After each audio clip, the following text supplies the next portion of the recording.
ચલો lecture number 4 માં આગળ વધીએ છીએ. હોમવર્ક નોટ ડાઉન કરી લીધું હશે. આ ટેક્સ્ટ એક્સરસાઇઝ હતી, એડવાન્સના નહોતા ક્વેશ્ચન.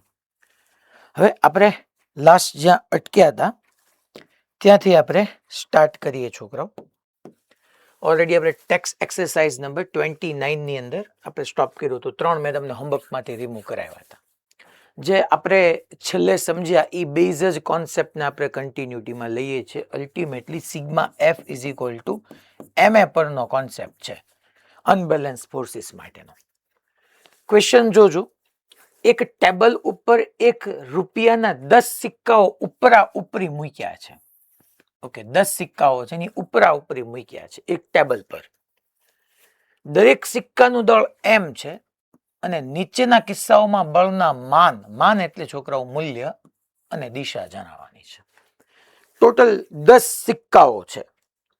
હવે આ 10 સિક્કાઓ માટે આપણે ડિસ્કશન કરીએ એ પહેલા હું તમને એક એક્ઝામ્પલ કરાવું છું જેમાં આપણે ઓછા બ્લોકથી સમજીએ. તમે સિક્કા લઈ લો, બ્લોક લઈ લો તો બી ચાલશે છોકરાઓ. આપણે એ જ ક્વેશ્ચન કરવાનો, પણ પહેલા આપણે આ સમજી લઈએ. માની લો અહીંયા ગ્રાઉન્ડ છે અને અહીંયા એક આવી રીતનો કેપિટલ એમ માસનો બ્લોક પડ્યો છે ને અહીંયા એક સ્મોલ એમ માસનો બ્લોક પડ્યો છે. કેપિટલ એમ ને સ્મોલ એમ મેં કહી દીધું. અહીંયા છોકરાઓ હું તમને આ બંને વચ્ચેનું સંપર્ક બળ પૂછું છું. કેપિટલ એમ, આપણે ક્વેશ્ચન લખી નાખીએ. પહેલો જે પ્રશ્ન છે કેપિટલ એમ અને સ્મોલ એમ વચ્ચેનું લંબબળ મેળવું. બીજું જે છે એ છે કેપિટલ એમ અને જમીન વચ્ચેનું લંબબળ મેળવું. આ જે છે એ આપણી માટે જમીન છે, ગ્રાઉન્ડ. ચાલો હવે આપણે સમજીએ. ટૂંકમાં કેપિટલ એમ અને જમીન વચ્ચેનું લંબબળ મેળવું, કેપિટલ એમ અને સ્મોલ એમ વચ્ચેનું લંબબળ મેળવું. તો પહેલા તો આપણે એટલું ખબર જ છે કે ભાઈ ગ્રાઉન્ડ છે અને નીચે તરફ ખેંચે. તો કેપિટલ એમ અને સ્મોલ એમ બેયને નીચે તરફ ખેંચે છોકરાઓ. ચાલો આ કેપિટલ એમજી આવ્યું, અહીંયા છોકરાઓ સ્મોલ એમજી આવ્યું. આ આપણને સમજાવવું જોઈએ કે એવું જરૂરી નથી. જો ગુરુત્વાકર્ષી બળ સંપર્ક બળમાં ના આવે, ક્ષેત્ર બળમાં આવે. કોક કે પાછો પ્રશ્ન થાય સાહેબ કેપિટલ એમ માસનો બ્લોક જમીન સાથે સંપર્કમાં છે તો ન્યા કેપિટલ એમજી આવી ગયું વજન બળ. સર ગ્રાઉન્ડ સાથે જમીન સાથે સ્મોલ એમ દળનો બ્લોક તો સંપર્કમાં નથી. નહીં, ગુરુત્વાકર્ષી બળ સંપર્ક બળમાં ના આવે, એ તો ક્ષેત્ર બળ છે. તો આપણું જમીન બેયને નીચે તરફ કેપિટલ એમજી થી ખેંચે. હવે તો કે કેપિટલ એમ ને નીચે તરફ જમીન ખેંચે એટલે કેપિટલ એમ જમીનને ધક્કો મારે તો જમીન સામે કેપિટલ એમ ને ધક્કો મારે. ઈ બે વચ્ચે એક લંબબળ આવ્યું, એને હું N1 કહી દઉં. આ N1 કોની માટે છે? તો કે ભાઈ જમીને કેપિટલ એમ ને ધક્કો માર્યો ને કેપિટલ એમ એ જમીનને ધક્કો માર્યો.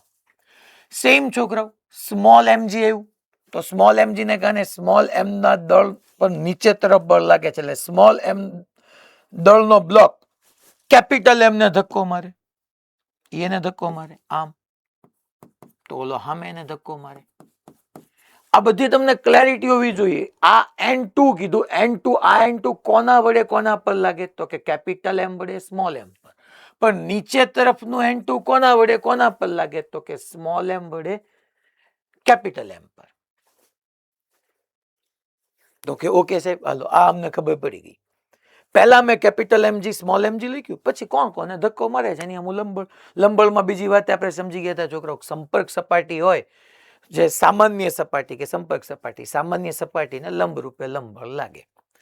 હવે મારે પહેલા કેપિટલ એમ અને સ્મોલ એમ વચ્ચેનો છોકરાઓ લંબબળ જોતું. હું બેના એફબીડી દોરું. જરૂર નથી છોકરાઓ અહીંયા એફબીડી દોરવાની. આ તો તમને બધાને વ્યવસ્થિત રીતે સમજાય. પહેલા સ્મોલ એમ નો એફબીડી આપણે ડ્રો કરીએ.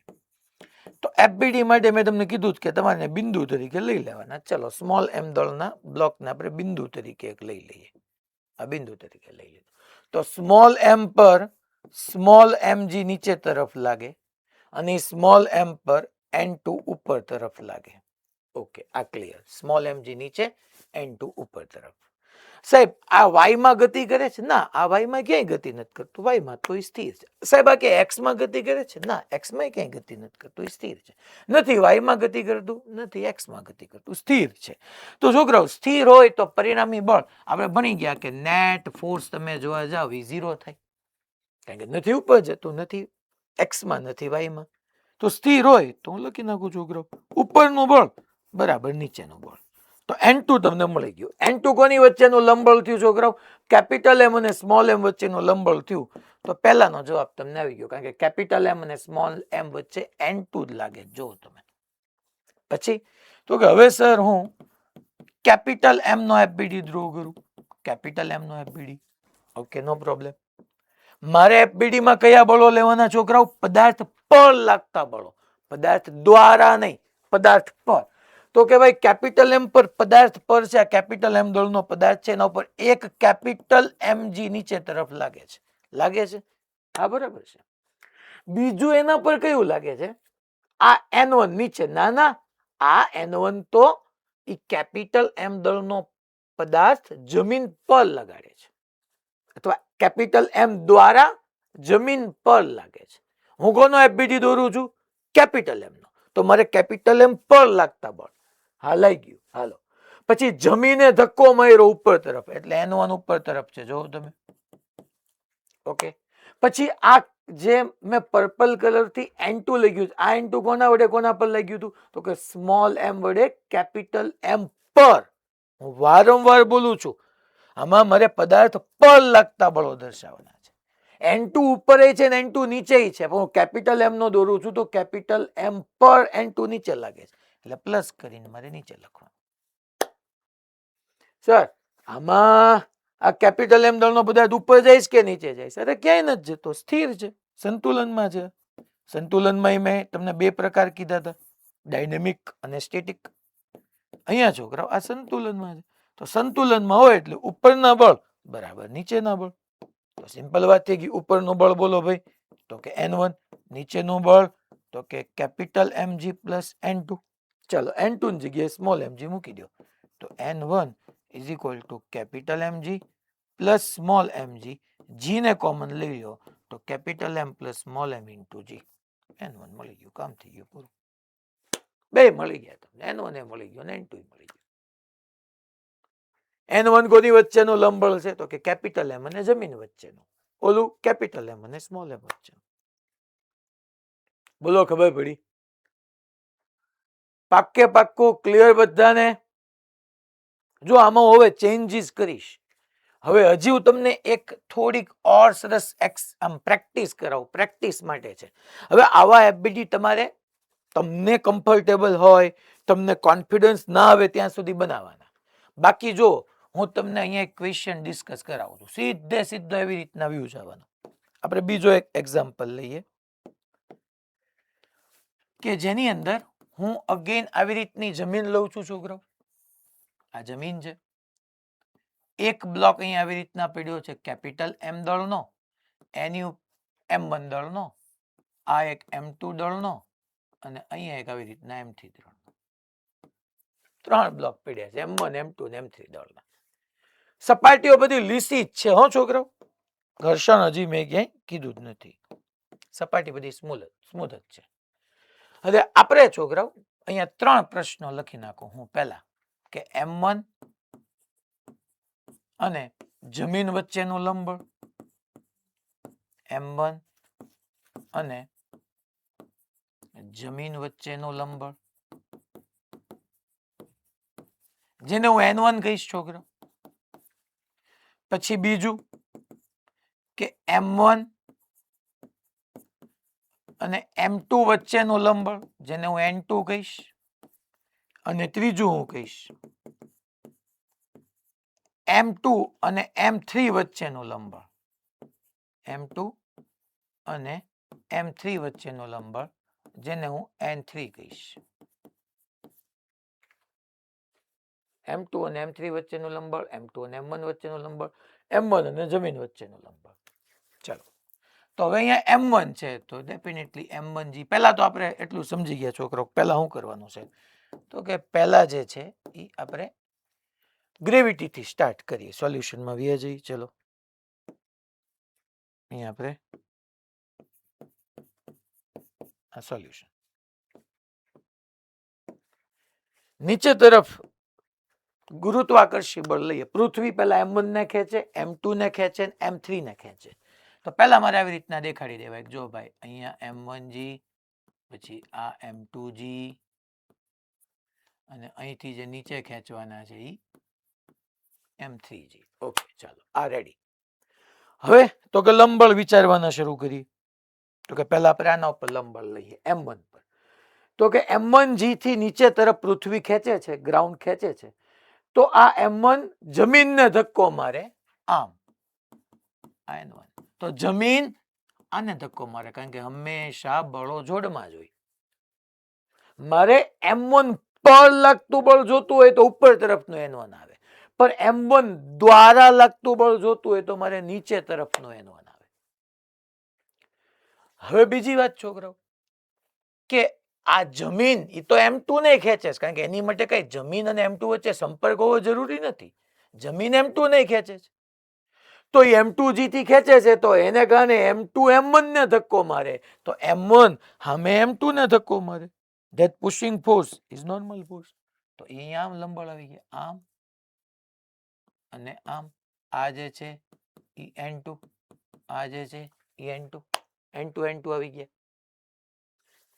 ઓકે, પછી તો કે હવે M3 માટે જોવા જઈએ તો M3 નહીં, તે નીચે તરફ જમીન ખેંચવાની જ તે.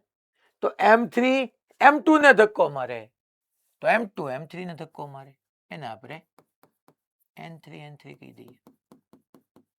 બે અલગ અલગ પદાર્થ પર લાગે, ક્રિયા પ્રતિક્રિયા બળો સમાન મૂલ્યના હોય, વિરુદ્ધ દિશાના હોય, અલગ અલગ પદાર્થ પર લાગતા હોય, સમાન નેચરના હોય. હવે મને એને M1 અને M2 વચ્ચેનું લંબબળ કીધું છે. ચાલો તો આપણે અહીંયા હવે સોલ્વ કરીએ. M1 ને M2 વચ્ચેનું લંબબળ. પહેલા M1 ને જમીન વચ્ચેનું, સોરી, તો પહેલા M1 અને જમીન વચ્ચેનું. હવે તમારે આમાં FBD ડ્રો કરવા હોય તો તમારી ચોઈસ. હું સીધું કરાવું, મેં અહીંયા જ લંબબળ દોડ નાખ્યા. સીધું પહેલાનો જવાબ જ મારે લખાય. તો કે ભાઈ Y દિશામાં જોવો તો કોઈ ગતિ કરે છે, તો કે નહીં સાહેબ, Y દિશામાં તો સ્થિર છે, Y દિશામાં સ્થિર છે.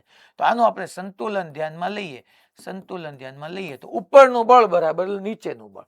M1 પર કેટલા બળો લાગે છે, તો કે M1 પર સાહેબ એના પર એક તો M1G લઈ ગયું, બીજું એના પર ઓલા M2 એ નીચે તરફ N2 લગાડ્યું. સાચી વાત છે, જમીને ઉપર તરફ N1 લગાડ્યું. પણ હું સીધું કરીશ ને તો ઘણાને દેખાશે નહીં, સમજાશે નહીં. જેને ક્લેરિટી બે ગઈ હોય ને એને ડાયરેક્ટ જ જવાય. પણ છતાંય તે પહેલા હું M3 થી શરૂ કરું, થોડુંક તમને સમજાય ને એટલા માટે ઉપરથી લઉં, તમે નીચેથી લઈ શકો. M3 નો FBD ડ્રો કરો. તો M3 નો FBD આવી રીતે. હાલો, એના પર નીચે તરફ M3G અને ઉપર તરફ N3. સંતુલન છે તો પહેલા જ જવાબ આપી દઉં, N3 બરાબર M3G. આ તમને મેં એક હિન્ટે આપી દીધી છોકરાઓ, કે જ્યારે આવા જાજા બધા ભેગા થઈ જતા હોય ને ત્યારે જે જગ્યાએ ઓછા બળ હોય ને ત્યાંથી શરૂ કરાય, એટલે તમને બધી ક્લેરિટી બનતી જાય. M3 નો મેં FBD ડ્રો કર્યો તો મને N3 બરાબર M3G મળી ગયો. મને ત્રીજાનો જવાબ મળી ગયો.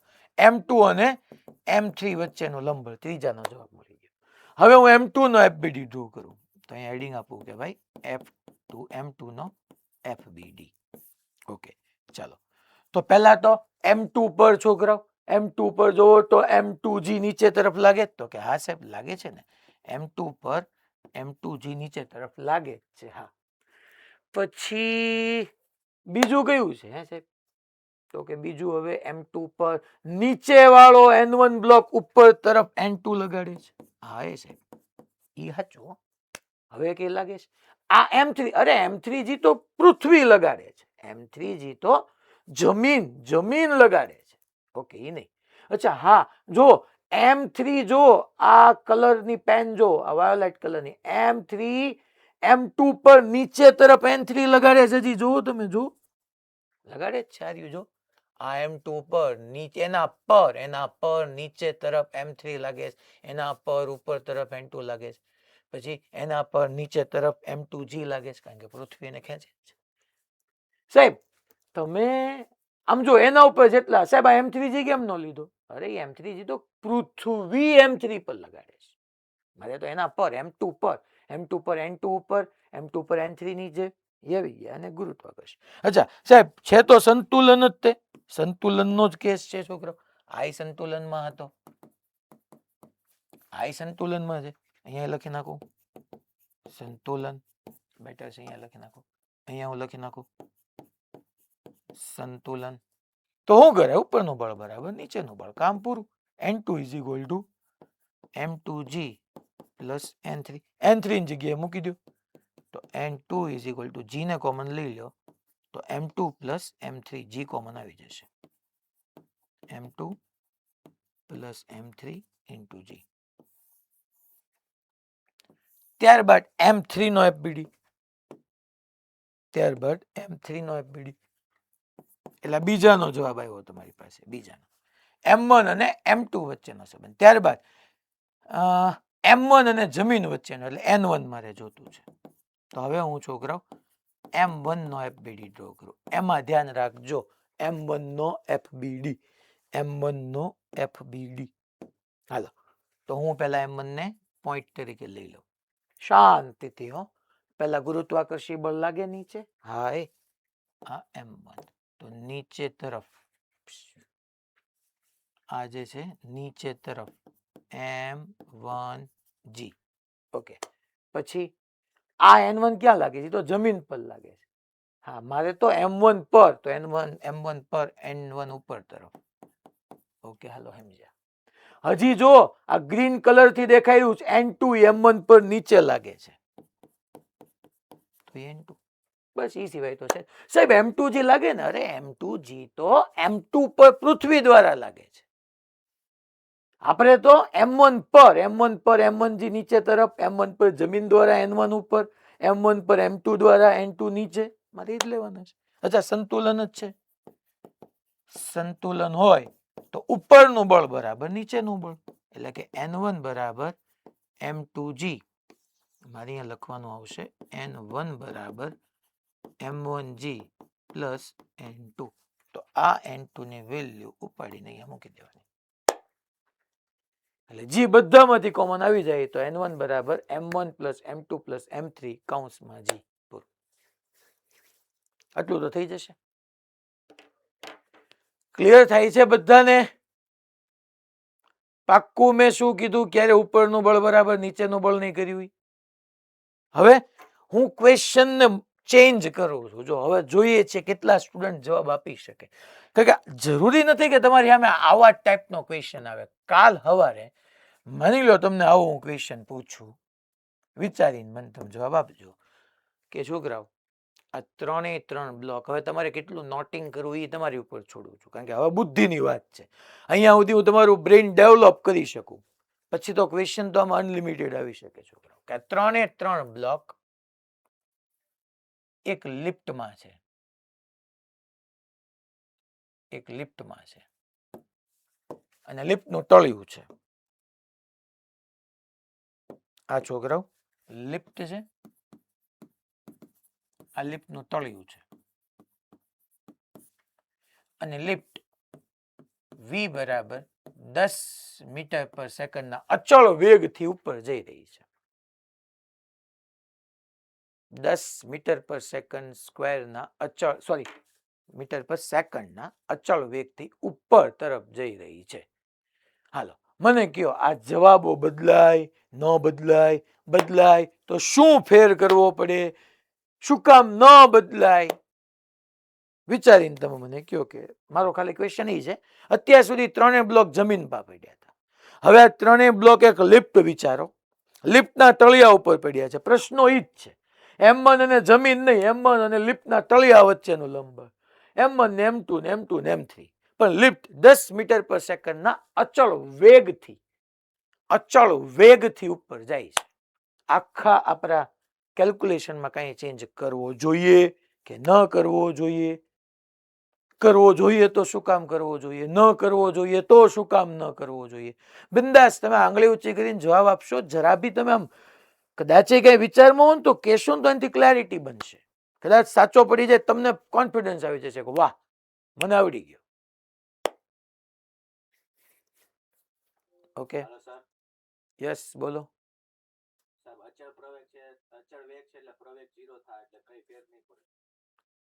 કયું સેન્ટરે જવાબ આપ્યો? હવે આંગળી ઊંચી કરજો બકા, ઘણા બધા બીજા. ઓકે, તો તમે છે ને ત્યાંથી હેન્ડ રેઝ કરવાનો. જો મોડાસા વાળાએ કર્યો જ છે, બીજા સેન્ટર વાળાએ કર્યો છે, હો ને? એટલે ટૂંકમાં બીજા બધાને ચાન્સ મળે એમ. બીજો મને કઈ વાંધો નથી. Very good. કાંઈ ફેર ન પડે આની અંદર, કારણ કે અચળ વેગથી જાય છે. અચળ વેગ. અચળ વેગ એટલે પ્રવેગ 0 જ થયો.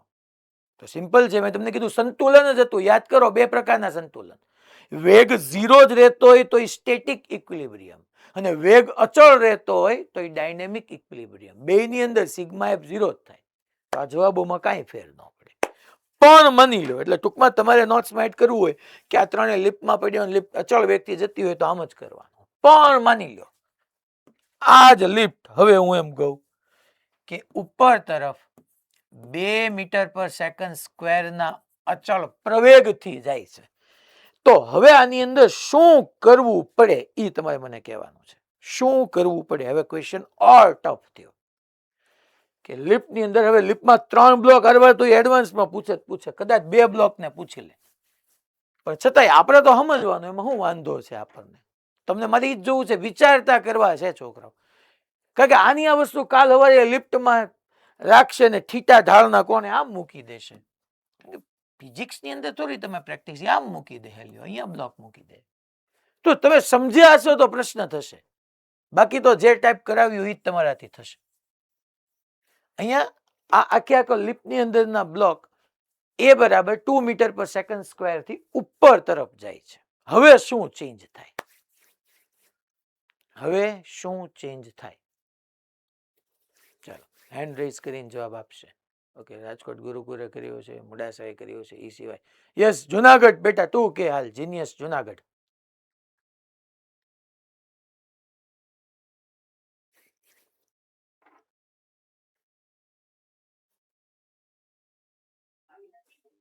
યસ, હા બોલ બેટા.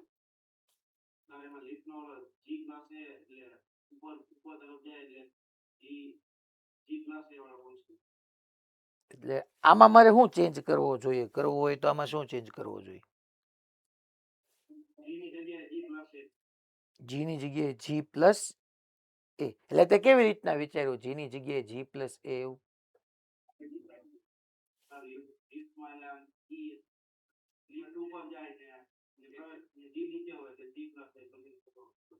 એટલે કયા સાપેક્ષ પ્રવેગ થી કર્યું કે કઈ રીતે કર્યું? બે સમાન દિશામાં હોય તો સાપેક્ષમાં શું થાય? બાદબાકી થાય કે સરવાળો? અને વિરુદ્ધ દિશામાં હોય તો સરવાળો. ઓકે, બેસી જાઓ. ગુડ. હવે એને હું કીધું કે સાહેબ અહીંયા જી ની જગ્યાએ જી પ્લસ એ થઈ જાય. એને જવાબ ડાયરેક્ટલી કીધો. હું એવું અહીંયા તમને કહું છું કે થાય કેમ એ સમજીએ. તો પહેલા તો આમાં મારે શું ચેન્જ કરવો પડે ખબર છે? M3 નો FBD આમ જ આવે. મારે ખાલી વિચારી લેવું પડે. અત્યારે અહીંયા મેં સંતુલન લખ્યું હતું, હવે છોકરાઓ સંતુલન કાઢી નાખવાનું આવે. હવે હું કહી દઉં કે એ જેટલા પ્રવેગથી ઉપર તરફ જાય, મેં જે સમજાવ્યું છે કે જે દિશામાં પ્રવેગ હોય એ દિશાના બળમાંથી વિરુદ્ધ દિશાનું બળ બાદ કરો. હાલો, પ્રવેગ ક્યાં છે? ઉપર. તો ઉપર બળ કયું? N3. એની વિરુદ્ધ સામે minus M3G is equal two MA. પણ M3A N3 કરતા બનાવો, આવી જાય M3G પ્લસ એ. આ બધી જ જગ્યાએ જ્યાં જ્યાં સંતુલન લખ્યું ત્યાં મારે એ ઉપર લખી નાખવાનું. જ્યાં જ્યાં સંતુલન લખ્યું ત્યાં પ્રવેગ. અચ્છા, આ લિફ્ટ ઉપર જવાને બદલે 2 મીટર પર સેકન્ડ સ્ક્વેરના પ્રવેગથી નીચે આવતું હોય તોય હવે પ્રવેગી ગતિ કરે છે એટલે અસંતુલિત બળ થઈ ગયું. તો સિમ્પલ, ઉપરના બળમાંથી નીચેનું બળ બાદ કરી નાખો, કામ પૂરું. પ્રવેગ ઉપર હોય તો ઉપરના બળમાંથી નીચેનું બળ બાદ કરો. જો પ્રવેગ નીચે હોય તો નીચેના બળમાંથી ઉપરનું બળ બાદ કરો. ક્લિયર બધાને? પાક્કું? સુરત, પાલનપુર, ઓકે. તરસાલી, ઓકે. સુરેન્દ્રનગર, હા એમ તમારી પાસેથી જવાબ નથી આવતો. સુરેન્દ્રનગર હમણાંથી. Bhuj, okay fine. બાયલી, હવે આપણે ઓલો સિક્કા વાળો કરીએ ટૂંકમાં. હવે તમને થોડોક આમ સમજાઈ જાય એવો બનશે. સીધો મેં કરાવ્યો હોત ને તો ઈ અનુભવ છે કે એમાં એમ જ થાય કે સાહેબ આ બધું કેમ આવ્યું એ કયો, કારણ કે સીધા 10 સિક્કામાં વ્યા જાય છે ક્વેશ્ચન ની અંદર. ચાલો ક્વેશ્ચન શું કહે છે, જો એક ટેબલ પર 1 રૂપિયાના 10 સિક્કા પડ્યા હતા. ઓકે, આ પણ ખબર હતી. દરેક સિક્કાનું દળ જે છે એ એમ છે. નીચેના કિસ્સામાં બળના માન અને દિશા જણાવો. તો પહેલા હું છોકરાઓ આવી રીતના 10 સિક્કા વિચારી લઉં કે ભાઈ આમ જે છે એ માની લો આ પહેલો સિક્કો છે, આની ઉપર બીજો સિક્કો, આ ત્રીજો સિક્કો, ચોથો સિક્કો, પાંચમો, છઠ્ઠો, સાતમો, આઠમો, નવમો અને 10મો. આમ 10 સિક્કા મેં લઈ લીધા. પહેલો, બીજો, ત્રીજો, ચોથો, પાંચમો, છઠ્ઠો, સાતમો, આઠમો, નવમો અને 10મો. 10 સિક્કા રીતના પડ્યા, બધા દળના છે. હવે નીચેથી ગણતા તમને એને ક્લેરિટી આપવી પડે, ગણવાનું ક્યાંથી. એટલે નીચેથી ગણતા, અહીંયા નીચેથી ગણતા 7મા સિક્કા પર તેનાથી ઉપરના બધા સિક્કા વડે લાગતું બળ. નીચેથી ગણતા આ 7મા સિક્કા પર તેનાથી ઉપરથી ગણતા બધા સિક્કા વડે લાગતું બળ ગણવાનું છે. ઓકે, હાલો નીચેથી ગણતા 7મા સિક્કા પર. હવે જુઓ અહીંયા આ નીચેથી ગણતા અમારો 7મો સિક્કો છે, તો જોઈએ કયું બળ લાગવાનું. તો કે અહીંયા બે, એક તો પૃથ્વી તો ખેંચવાની જ તે બધાને, અને બીજું લંબળ લાગવાનું. મન ગયો તો આ 8મા સિક્કા બધાનું દળ એમ જ છે, બધાનું દળ એમ જ છે, તો કીધું જ છે. આ 8મા સિક્કાને શું પૃથ્વી નીચે ખેંચે? હા ખેંચે. તો mg બળ લાગે? હા લાગે સાહેબ. મીન્સ કે 8મા સિક્કાને નીચે તરફ mg લાગે, 9મા ને તે નીચે તરફ mg લાગે જ તે, અને 10મા ઉપર એ નીચે તરફ તો mg લાગે જ તે. કારણ કે 8મો, 9મો, 10મો ત્રણેયનું દળ mm છે, તો બધાને નીચે તરફ પૃથ્વી ખેંચે. mg. હવે તમે જુઓ તો મને એને 7મા સિક્કા પર ઉપરના બધા વડે લાગતું બળ કીધું. ચાલો કાંઈ વાંધો નહીં, ધ્યાન આપજો. પેલા 7મા વડે 8મા પર જો 8મા ને નીચે પૃથ્વી ખેંચે, 8મા ને નીચે પૃથ્વી ખેંચે, એટલે 8મો 7મા ને ધક્કો મારે. 8મો સિક્કો 7મા સિક્કાને ધક્કો મારે. એ ધક્કો મારતું બળ આમ ધક્કો મારે, આમ n નોર્મલ n1. 8મો 7મા ને ધક્કો મારે તો 7મો 8મા ને ધક્કો મારે n1. હાલો સમજી ગયા. પછી 9મા ના mg ને કારણે 9મો 8મો ને ધક્કો મારે તો 8મો 9મા ને ધક્કો મારે, એટલે 8મો 9મા ને આ n2 કહી દઉં. પછી 10મા ને mg થી નીચે ખેંચે છે, તો 10મો 9મા ને ધક્કો મારે, 9મો 10મા ને ધક્કો મારે.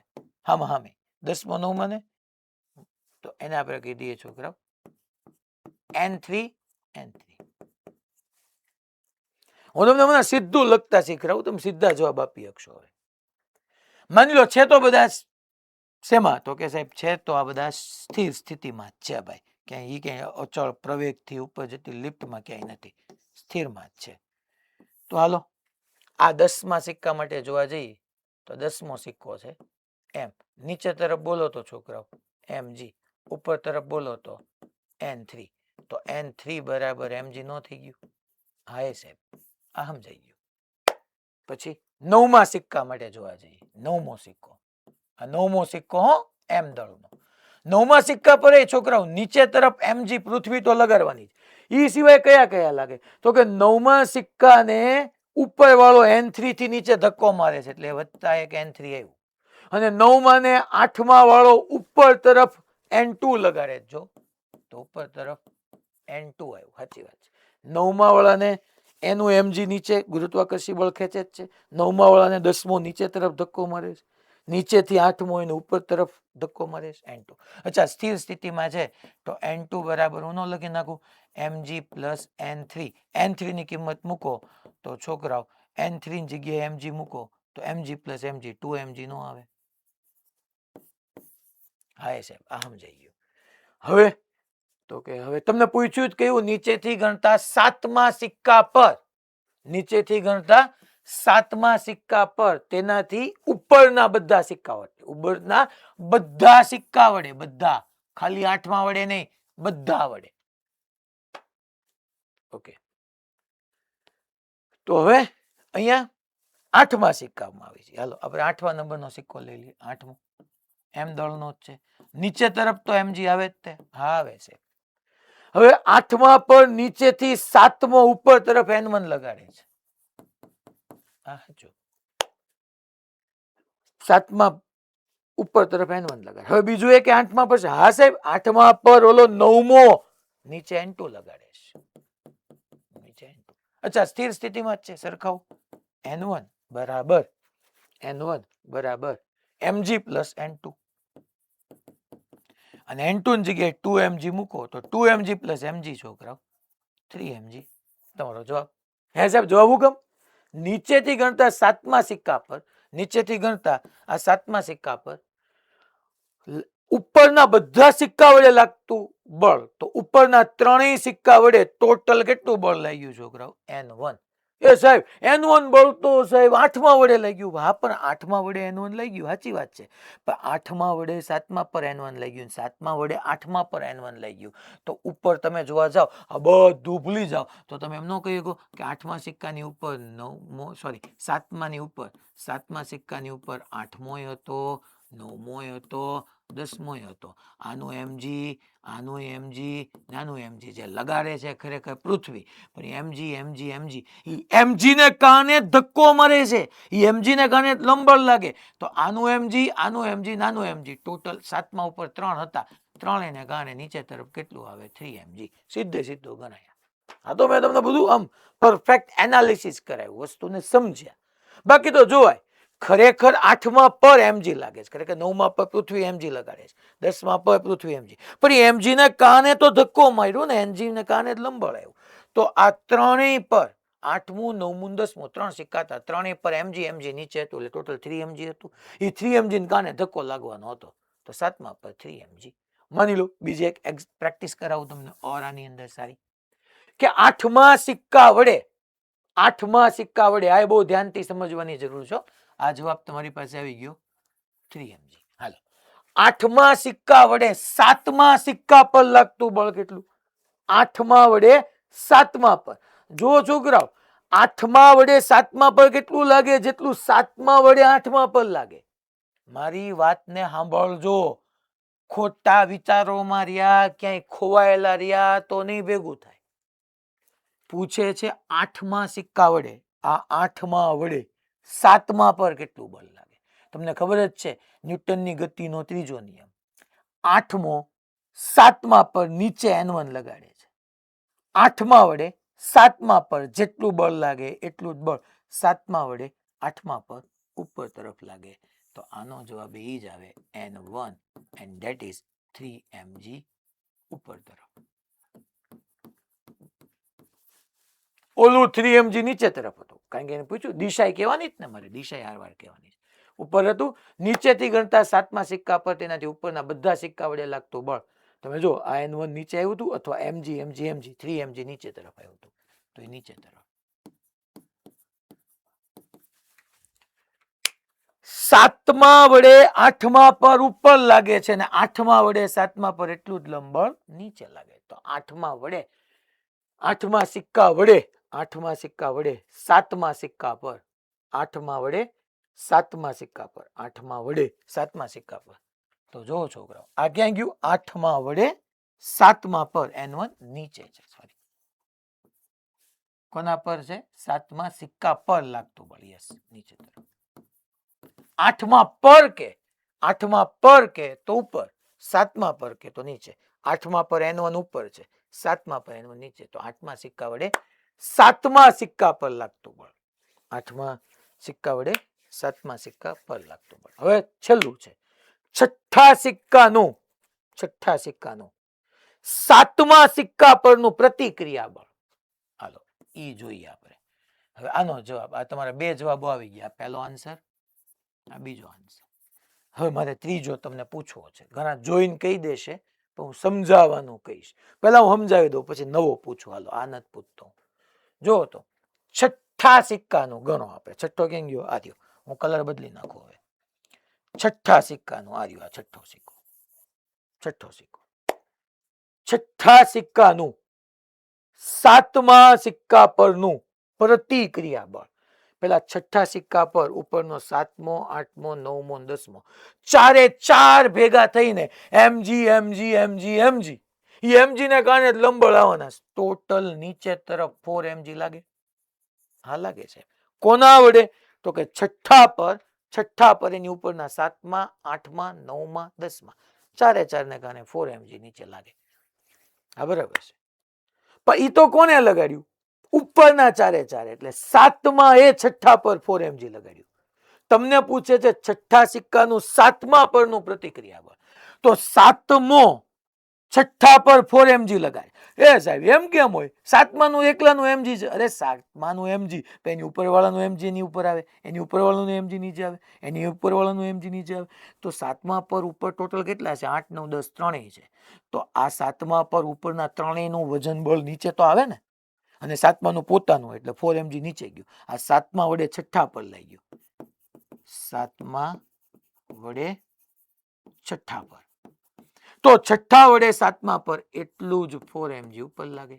કારણ કે ક્રિયા પ્રતિક્રિયા સમાન મૂલ્યના અને વિરુદ્ધ દિશા વડે. આવું લખી નાખું કે ભાઈ છઠ્ઠા વડે 7મા પર.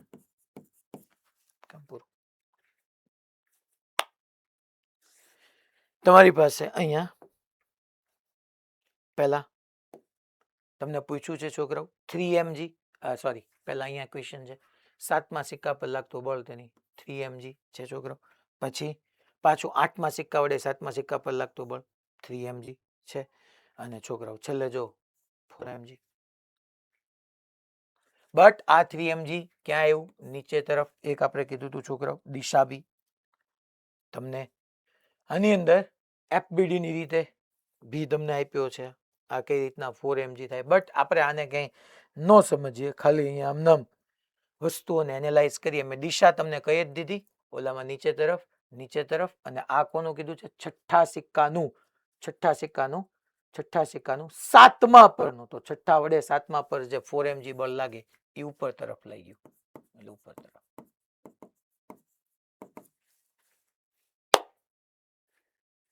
ક્લેરિટી બની? હવે હું તમને કહું જવાબ. જો છોકરાઓ આની અંદર મેં પૂરતો ટાઈમ લીધો. આ સીધો ગણાયો એ પહેલા 3 બ્લોક લઈને આખું M3 M2 કરીને સમજાવ્યું તમને. હવે હું આમાં એક ક્વેશ્ચન પૂછું. ચાલો, નીચેથી ગણતા ચોથા સિક્કા પર, નીચેથી ગણતા ચોથા સિક્કા પર, ચોથા પર 5મા વડે લાગતા બળનું મૂલ્ય અને દિશા. ચોથા સિક્કા પર 5મા વડે લાગતા બળનું મૂલ્ય અને દિશા. ઘણી બધી જગ્યાએથી હાથ ઊંચા થયા છે. આપણે હેન્ડ્રીસ કરશું. ભલે ને તમે યાર ખોટો જવાબ આપો, હું તમને કરેક્ટ કરીશ. બેઠા રહેવાથી નહીં બેનિફિટ થાય કાંઈ. હા, બાલાસિનોરમાં બેન તમે કયો. યસ.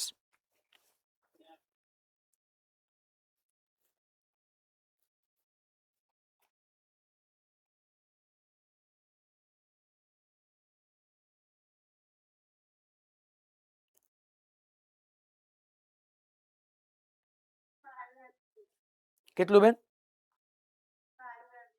ઓકે, મેં કયું પૂછ્યું છે?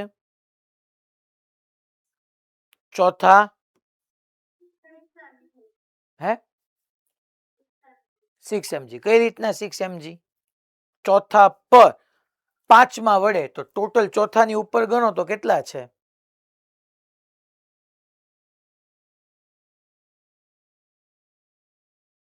ચોથાની ઉપર 6 છે ને? Okay good. તો 1 2 3 4 5 6. તો 6 એ 6 વડે 6 mg ક્યાં લાગશે? દિશા કહેવાની નીચે તરફ. 6 mg નીચે તરફ. હાલો છેલ્લો ક્વેશ્ચન, પછી આગળ વધી.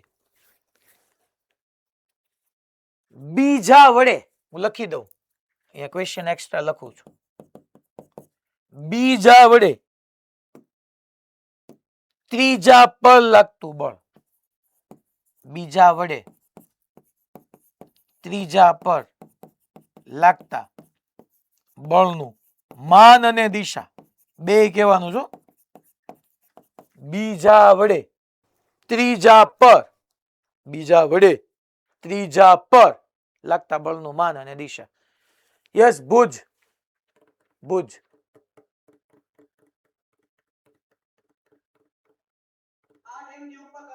Okay very good. 8 mg ઉપર તરફ બીજા વડે ત્રીજા પર મેં લખ્યું બીજા વડે.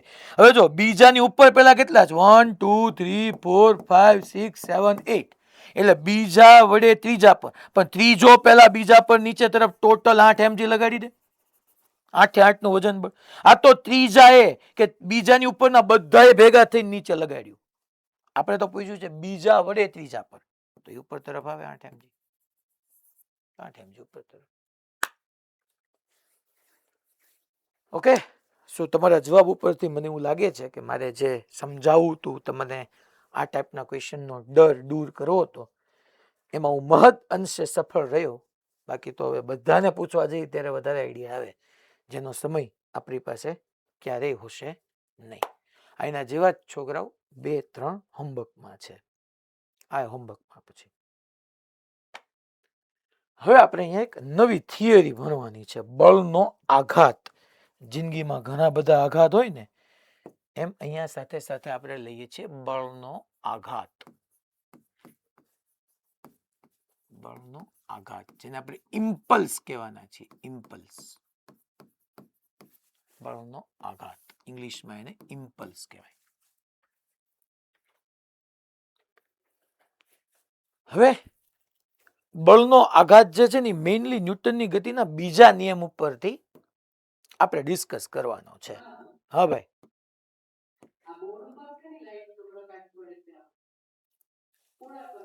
અહીંયા ને હા ઓકે ઓકે આ સાઈડ, હા આ સાઈડ, હા ઓકે એ સાચી વાત છે. અહીંનો આવે છે એંગલ ખોટો દેખાઈ ગયો છે. બરાબર.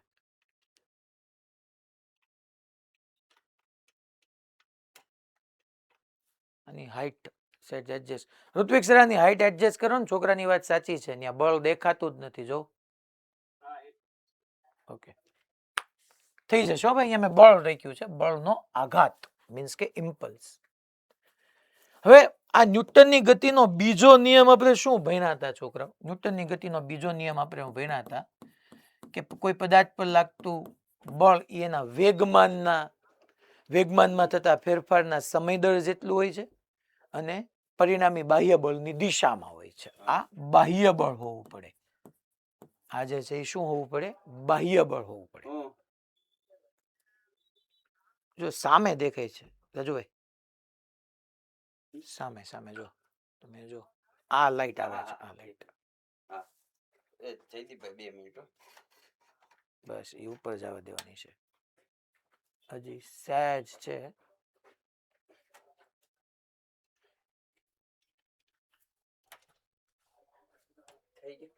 હજી સહેજ દેખાય જો ઓલા કોર્નર, આ કોર્નર, અહીંયા અહીંયા અહીંયા દેખાય છે. આ સાઈડની લાઈટ છે, આ સાઈડની લાઈટ છે, ત્યાં દેખાય છે. પછી આને સહેજ ઉપર લેવાની છે, કાં દૂર લેવાની છે.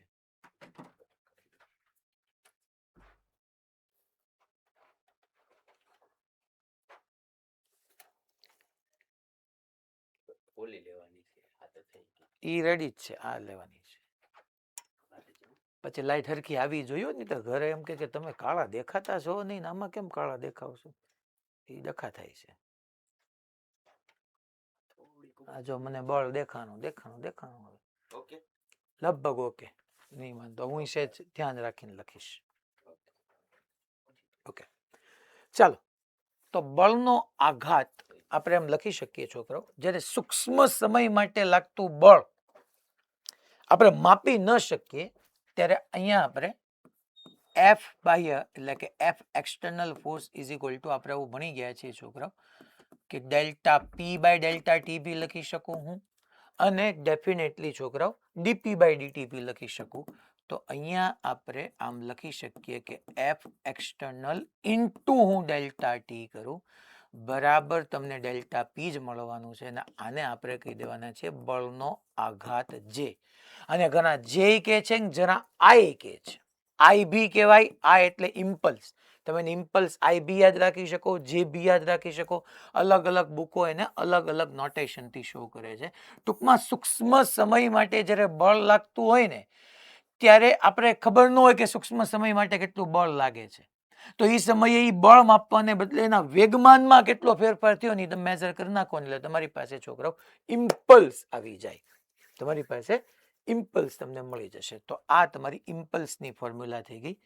અને હું અહીંયા લખી નાખું કે ઇમ્પલ્સ માટે ઇમ્પલ્સ પહેલા તો એ સદિશ રાશિ છે છોકરાઓ, સદિશ રાશિ છે. સદિશ રાશિ આવે એટલે બીજો પોઈન્ટ, એટલે પહેલો પોઈન્ટ આપણો થઈ ગયો સદિશ રાશિ. બીજો પોઈન્ટ કે એની દિશા. તો કે ભાઈ સાહેબ એની દિશા કઈ થઈ? તો કે દિશા કાં તો વેગમાનના ફેરફારની દિશામાં લખી લ્યો. એની દિશા વેગમાનમાં થતા ફેરફારની દિશામાં. સાહેબ આ થયું કેમ? હે જો તમને અહીંયા સમજાવી દઉં છોકરાઓ કે આવી રીતનો એક એમ દળનો બ્લોક હતો. એમ દળનો બ્લોક, એના પર તમે સૂક્ષ્મ સમય માટે બળ લગાડ્યું. બળ લગાડ્યું એટલે એના વેગમાં ફેર થયો. સાથે સાથે દળ હતું એટલે એના વેગમાનમાં ફેરફાર થયો. તો સૂક્ષ્મ સમય માટે માની લો ટી બરાબર 0 સમયે તમે બળ લગાડવાનું શરૂ કર્યું. અહીંયા એનો વેગ, પ્રારંભિક વેગ માની લો 0 હતો અને તમે એ બ્લોક પર ટી બરાબર ટી સમય સુધી બળ લગાડ્યું અને એનો વેગ 0 માંથી વધીને v થઈ ગયો. હવે તમારે એનો અંતિમ વેગ જોતો છે. અહીંથી બધી ઇન્ટરેસ્ટિંગ ડિસ્કશન શરૂ થાય છે કે એક એમ માસનો બ્લોક હતો. ટી બરાબર 0 સમયે છોકરાઓ એનો વેગ 0 હતો. મેં ટી બરાબર 0 સમયે બળ લગાવવાનું શરૂ કર્યું અને ટી સમય સુધી કે ઇવન ડીટી સમય સુધી મેં સૂક્ષ્મ સમય સુધી એના ઉપર બળ લગાડ્યું. અને બળ લગાડ્યું એટલે ડેફિનેટલી એના વેગમાં વધારો થાય. વેગ વધ્યો. હવે મારી વેગ જોતો છે. માની લો તમારો પ્રશ્ન આવે કે આ વેગ મેળવો, તમને એમ કહી દે કે વી મેળવો. કોક કે સાહેબ આવામાં તમે નવો ટોપિક હું કામ ભણાવો છો? આ તો અમને ખબર જ છે કે સાહેબ તમે અચળ બળ લગાડ્યું, કારણ કે બળ બરાબર તમે એફ જ આપ્યું. તમે એમ નથી આપ્યું કે એફ બરાબર 5t², કે જેમાં એવી અમને ખબર પડે કે બળ સમય સાથે બદલાય છે. કે તમે એવું નથી આપ્યું કઈ કે એફ બરાબર 5x², જેમાં અમને ખબર પડે કે બળ સ્થાન સાથે બદલાય છે. બળ તો અચળ જ છે. સાચી વાત છે. અચળ બળ હોય, દળ બદલાવાનું નથી, તો અચળ પ્રવેગ. તો અચળ પ્રવેગી ગતિનું પહેલું સમીકરણ એપ્લાય કરી દો સાહેબ. v બરાબર v0 + at. શું કામ ખોટી ઘાણી કરો અમારી? v0 તમે 0 કીધું જ છે, પ્રારંભિક વેગ 0 કીધું જ છે. પ્રવેગ માટે સાહેબ બળ છે, માં દળ કરી નાખો. સમય તમને ખબર જ હશે કે 2 સેકન્ડ 5 સેકન્ડ તો વેગ મળી જ જવાનું. સાચી વાત છે, વેગ મળી જ જશે. કે વાંધો નહીં આવે. બટ આનો વેગ તમને એક બીજી નવી મેથડથી મળશે, જેને આપણે બળનો આઘાત કહીએ છીએ. કઈ રીતે છે? પ્રૂવ કરી દો. લ્યો જો તો તમને છોકરાઓ મેં શું કીધું કે બળનો આઘાત, જેને આપણે આ આઈ એટલે બળનો આઘાત થઈ ગયો. બળનો આઘાત એટલે વેગમાનનો ફેરફાર. તમારી પાસે જોવા જાવ છોકરાઓ, આનો આ જવાબ આ એક રીતે તમારો આન્સર v બરાબર 80 પરથી તમારો આન્સર આવી ગયો. અહીંયા કામ પતી ગયું. બટ આની આ વસ્તુ તમને અલ્ટરનેટિવ મેથડમાં એમ સમજાવી શકું કે છોકરાઓ બળનો આઘાત આઈ એટલે તમને ખબર છે વેગમાનનો ફેરફાર અને બળ ગુણ્યા સૂક્ષ્મ સમય. હવે તમને સમયની વાત કરી હોય ત્યારે તો તમે ઠીક છે યાર પ્રવેગ અને બળ પરથી મેળવી શકો, પણ માની લો તમારી પાસે અહીંયા પ્રારંભિક વેગ આપ્યો હોય, અંતિમ વેગ આપ્યો હોય, તો તમે અહીંયા વેગમાનનો ફેરફાર એટલે હું ન લખી શકો છોકરો કે અંતિમ વેગમાન માઇનસ પ્રારંભિક વેગમાન, અંતિમ વેગ માઇનસ પ્રારંભિક વેગ. અહીંથી તમે જુઓ છોકરો બળનો આઘાત તમને સીધો આપી દીધો હોય. સમય ના આપ્યો હોય, સમય ના આપ્યો હોય. સમય આપ્યો હોય તો તમે રાજા છો, તો તમે v બરાબર 80 પરથી ગણી શકો. પણ સમય નો આપ્યો હોય, તમને એમ કીધું સૂક્ષ્મ સમય માટે આટલા ન્યૂટન બળ લાગી ગયું અને હવે તમે મને અંતિમ વેગ જણાવો, તો તમે શું કરો? તો તમને એને સૂક્ષ્મ સમય માટે આટલું બળ લાગ્યું એ કહેવાને બદલે સીધો એમ આપ્યો બળનો આઘાત. એટલે તમને બળનો આઘાત આ આપી દીધો હોય. દળ તમને આપ્યું જ હોય ને વેગ પૂછ્યો હોય તો આ ગણી શકો. તમને બળ આપ્યું હોય, દળ આપ્યું હોય, સમય આપ્યો હોય ને વેગ પૂછે તો આ જ કરાય. પણ તમને એમ લખીને આપ્યું કે સૂક્ષ્મ સમય માટે બળ લાગતા બળનો આઘાત 5 ન્યૂટન ઇન્ટુ સેકન્ડ છે. હશે બી તમે ન્યૂટન ઇન્ટુ સેકન્ડ કેમ લાવ્યા? એકમ તું જો ને દોસ્ત, બળનો આઘાત એટલે વેગમાનનો ફેરફાર, that's okay. But is equal to f delta T, બળનો એકમ ન્યૂટન, સમયનો સેકન્ડ. તમને ન્યૂટન ઇન્ટુ સેકન્ડ બળનો આઘાત આપ્યો હોય, સીધું એમ ન કીધું હોય આટલું બળ આટલા સમય માટે, નહીં.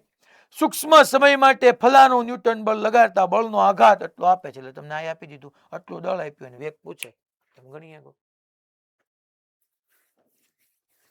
હવે આની ઉપરથી બે વાત, આ સુરત ડબોલી અત્યારે આવ્યું કે પહેલા હતું? તમને પહેલા તો ન દેખાણા મને. હે ઠીક છે, એવું છે. ઓકે, હતું તો સારું. તો I ઇઝ ઇક્વલ ટુ તમને MB આવી ગયું. હવે તમે યાદ રાખજો બળના આઘાતના બે ફોર્મ્યુલા. જો અહીંયા ધ્યાન રાખજો, આને તમારે સૌથી વધારે યાદ રાખવાનું છે. બળનો આઘાત એટલે ખરેખર વેગમાનનો ફેરફાર જ તમારો થવાનો છે.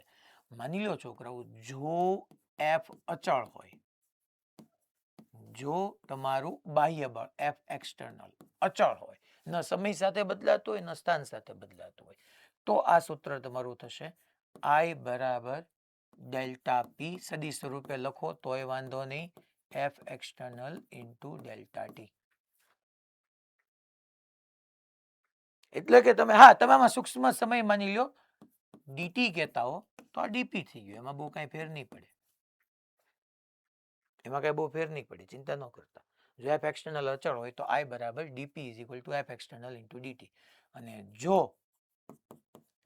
એફ ચલ હોય એટલે કે બદલાતું હોય, જો બાહ્ય બળ બદલાતું હોય, ટૂંકમાં એફ અચળ ન હોય, જો એફ અચળ ન હોય તો તમારે છોકરાઓ સૂત્ર યુઝ કરવાનું, આઈ બરાબર સંકલન એફ ડીટી. ટૂંકમાં જો બળ અચળ તો એફ ડીટી, જો બળ અચળ નહીં તો સંકલન એફ ડીટી. સર આ સૂત્ર ક્યાંથી લાવ્યા તમે? સમજાવી દો, એમાં કઈ ચિંતા નથી. આપણે આનું તમને સોલ્યુશન બી આપું, જો કે આ ઇક્વેશન ક્યાંથી આવ્યું. ચાલો તો છોકરાઓ હું એમ કહું છું કે એમ દળનો બ્લોક છે અને ટી બરાબર ટી સમયે અહીંયા ક્યાંક હતો, એનો વેગ વી હતો, અને તમે એના ઉપર છોકરાઓ ઈ જ એમ દળના બ્લોક ઉપર ટી બરાબર ટી થી લઈને ડીટી સમય સુધી તમે બળ આપ્યું, એના ઉપર શું એક્ઝર્ટ કર્યું? બળ આપ્યું. તો બળ આપ્યું એટલે એના વેગમાનમાં ફેરફાર થયો. ડેફિનેટલી પહેલા એના વેગમાન પી હતું અને પછી એનું વેગમાન વધીને પી પ્લસ ડીપી થયું. તો છોકરાઓ તમે એવું ન લખી શકો કે સૂક્ષ્મ સમય માટે બળ લાગ્યું. કેટલા સમય માટે?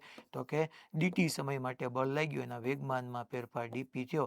તો ન્યૂટનનો બીજો નિયમ ન લખી શકીએ, એફ બરાબર ડીપી બાય ડીટી, અને એફ બરાબર ડીપી બાય ડીટી. આમાંથી તમે ડીપી ને કરતા બનાવો તો એફ ડીટી નો થાય. અને આવા સૂક્ષ્મ સમય લેતા જાઓ એમ કરીને લાંબા સમય માટે વાત કરતા હોય તો આપણે બે બાજુ સંકલન ન કરી શકીએ. બે બાજુ તમે અહીંયા સંકલન કરો, ડીપી બરાબર એફ ડીટી, બે બાજુ સંકલન કરો તો છોકરાઓ અહીંયા પ્રારંભિક વેગમાનથી અંતિમ વેગમાન સુધી હું લઈ જાઉં તો ડીપી નું સંકલન પી આવે, upper limit minus lower limit કરી નાખો એટલે તમારી પાસે ડેલ્ટા પી આવી જાય.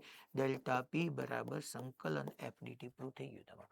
એ સાહેબ તો ડેલ્ટા પી બરાબર થયો, પણ એ તો તને સમજાવ્યું ને કે ભાઈ બળનો આઘાત એટલે ડેલ્ટા પી જ થાય છે. અચળ બળ હોય તો એફ ડીટી, ટૂંકમાં સમય ગુણ્યા બળ, અને જો ચલિત બળ હોય તો સંકલન એફ ડીટી. હું આને બીજી ઘણી બધી રીતે પ્રૂવ કરી શકું છોકરા, એવું નથી. ન્યૂટનની ગતિના બીજા નિયમ ઉપરથી આને સાબિત બી કરી શકું. ટૂંકમાં આ છે આપણું, આનો એકમ ન્યૂટન ઇન્ટુ સેકન્ડ આવી ગયો, સદિશ રાશિ આવી ગઈ. બળના આઘાતની દિશા વેગમાનમાં થતા ફેરફારની દિશામાં હોય, વેગમાનની દિશા નહીં, કારણ કે ડેલ્ટા પી આવે. જો હવે ચલ બળ અને અચળ બળ માની લો છોકરાઓ, આ તમારે ખાલી નોટ કરવું હોય તો ધેટ્સ યોર ચોઇસ, બટ ન્યૂટનની ગતિનો બીજો નિયમ આમ નથી કહેતો હે છોકરાઓ, F is equal to DP by DT. હું આમ ન લખી શકું? હા બરાબર છે સાહેબ. તો પી ની જગ્યાએ સાહેબ હું એમ બી મૂકું તો હા તો હાલે, એમાં કાંઈ વાંધો નહીં. તો સાહેબ એમ તો અચળ રહેવાનું, તો સાહેબ ડીવી બાય ડીટી ને આમ ન લખી શકું? સાચી વાત સાહેબ, ડીવી બાય ડીટી બરાબર એ વેગનું સમયની સાપેક્ષ વિકલન પ્રવેગ આપે. તો મારે એફ બરાબર એમ એ પ્રૂવ નથી કરવું, હવે મારે આમ પ્રૂવ કરવું છે. ડીટી નામ લઈ આવ્યું બરાબર એમ ડીવી. સાહેબ કેમ ન મૂક્યું? કારણ કે હું એફ બરાબર એમ એ નથી પ્રૂવ કરવા માંગતો. હવે એ બાજુ સંકલન કર, તારું બળ અચળ છે, માની લો 0 સમયે વેગ પ્રારંભિક કંઈક હશે, અને માની લો ટી સમયે આપણે અહીંયા કહી શકીએ ટી સમયે તારો કંઈક અંતિમ વેગ હશે, અથવા પહેલા T1 સમયે V1 લે અને T2 સમયે V2, તો F dt નું T થાય, ઉપરની લિમિટ માઇનસ નીચેની લિમિટ કર તો T2 માઇનસ T1 આવે. અહીંયા dv નું V થાય, ઉપરનું લિમિટ માઇનસ નીચેની લિમિટ કર તો આવી જાય. તો F ડેલ્ટા T m ને અંદર ગુણાવી દે તો અંતિમ વેગમાન માઇનસ પ્રારંભિક વેગમાન આવી ગયું.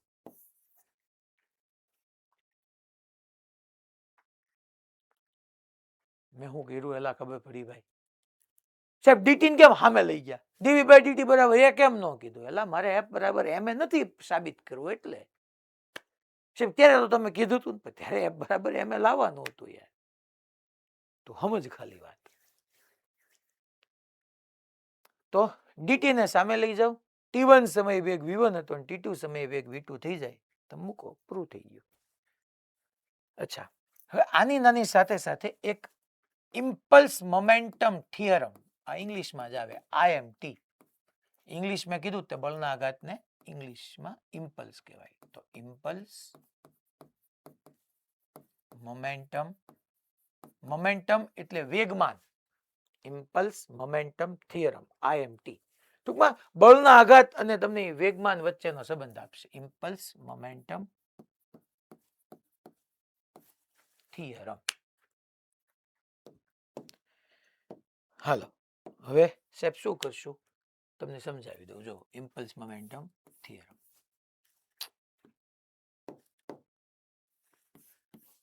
કાંઈ નહીં છોકરાઓ, માની લો આવી રીતની એક સપાટી છે, બરાબર છે? સપાટી લીસી હોઈ શકે ને ખરબચડી હોઈ શકે, બધું બરાબર રીતે સાંભળજો. હું એમ કહું છું કે એક આવી રીતનો બ્લોક અહીંયા પડ્યો હતો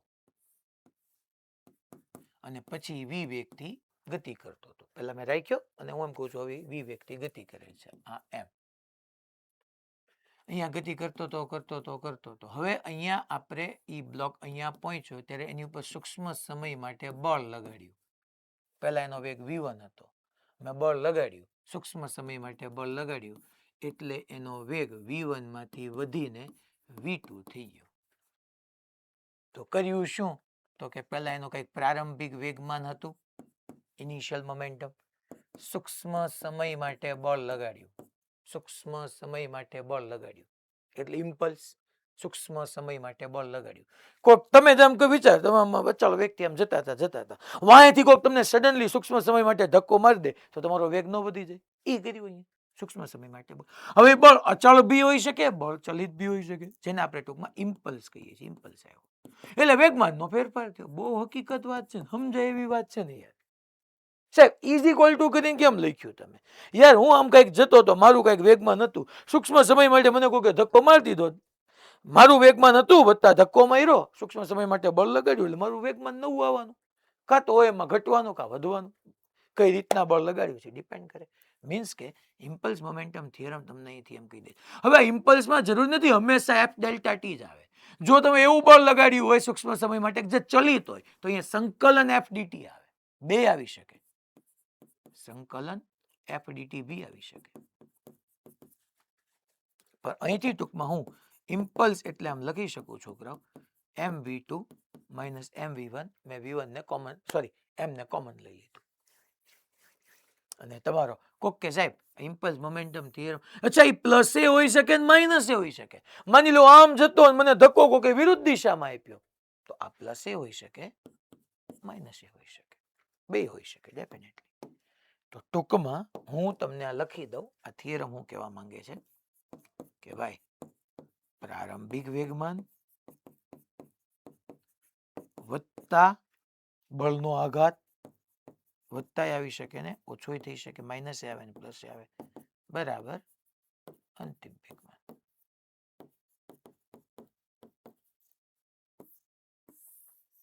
આ તમારું ઇમ્પલ્સ મોમેન્ટમ થિયરમ થઈ ગયું છે. પ્રારંભિક વેગમાન પ્લસ માઇનસ બળનો આઘાત, બળના આઘાતના બે સૂત્ર લાગુ પડે, એફ ડેલ્ટા ટી લાગુ પડે અને સંકલન એફ ડીટી વી લાગુ પડે, બરાબર અંતિમ વેગમાન. ઓકે, હવે એક આમાં લાસ્ટ વાત, પછી આપણે આની એપ્લિકેશનો બધી શરૂ કરીએ. હવે આની લાસ્ટ વાતમાં શું હશે? લાસ્ટ વાતમાં એ જોવો તો એક આવી ફોર્મ્યુલા તમે ભણ્યા, એક સ્લાઇડ એડ કરી જ દઉં, નાની એવી જ છે ડિટેલ, પણ જરૂરી છે. એક આપણે આવી નાની એવી વાત ન હોય ને, હે છોકરો, ઇમ્પલ્સ એટલે વેગમાનનો ફેરફાર, બરાબર? તમે એવું ન હોય, સંકલન એફ ડીટી. મને કોઈ કહી શકે આના ઉપરથી ગ્રાફમાં કોના વિરુદ્ધ કોનો મારે ગ્રાફ ડ્રો કરવો પડે અને મને કઈ વસ્તુ આપે? જેમ કે આપણે ભણ્યા હતા, સ્થાન વિરુદ્ધ સમયના આલેખનો વડે ઘેરાતું ક્ષેત્રફળ, સોરી, વેગ વિરુદ્ધ સમયના આલેખ વડે ઘેરાતું ક્ષેત્રફળ સ્થાનાંતર કે કાપેલું અંતર આપે. વેગ વિરુદ્ધ સમયના આલેખ વડે ઘેરાતું ક્ષેત્રફળ, વેગ વિરુદ્ધ સમયના આલેખ વડે ઘેરાતું ક્ષેત્રફળ આપણને સ્થાન કે સ્થાનાંતર કે કાપેલ અંતર આપે. પ્રવેગ વિરુદ્ધ સમયના આલેખ વડે ઘેરાતું ક્ષેત્રફળ આપણે ભણ્યા હતા, વેગ નહીં, વેગનો ફેરફાર આપે.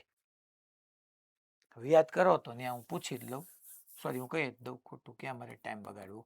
v બરાબર dx બાય dt હતું, આપણે dt નામે લઈ જતા હતા, યાદ કરો, બરાબર dx, તેથી મેં સમજાવ્યું હતું.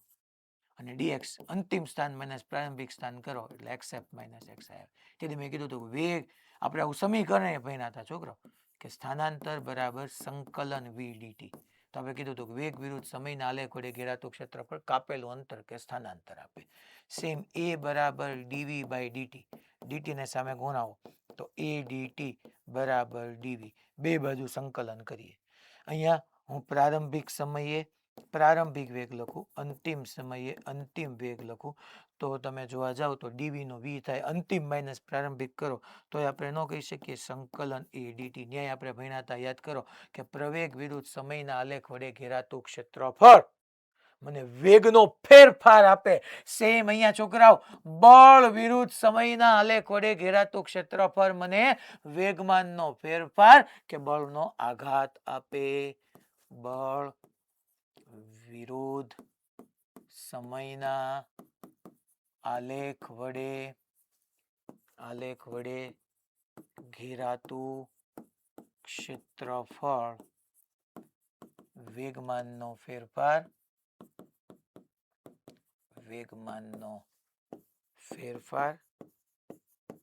અથવા આપણે કહી શકીએ બળનો આઘાત.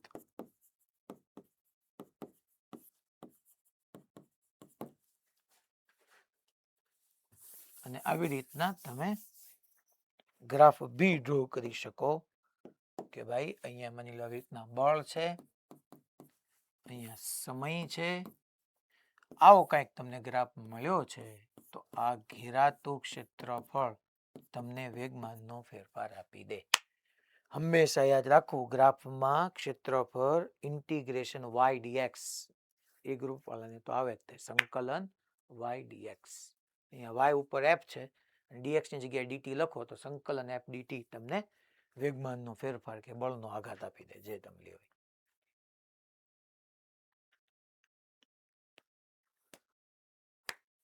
ક્લિયર બધાને? આવા કેટલા MCQ છે, તમને એકાદો હું અત્યારે ખાલી આમ એક સેમ્પલ તરીકેનો એકાદો ક્વેશ્ચન કરાવું, બાકી તમને ઘેરાતું ક્ષેત્રફળ લેતા હવે આવડી ગયું છે. ધ્યાન રાખવાનું, ગ્રાફ કોના વિરુદ્ધ કોનાનો છે એ જોવું પડે. અહીંયા બળ વિરુદ્ધ સમયનો છે.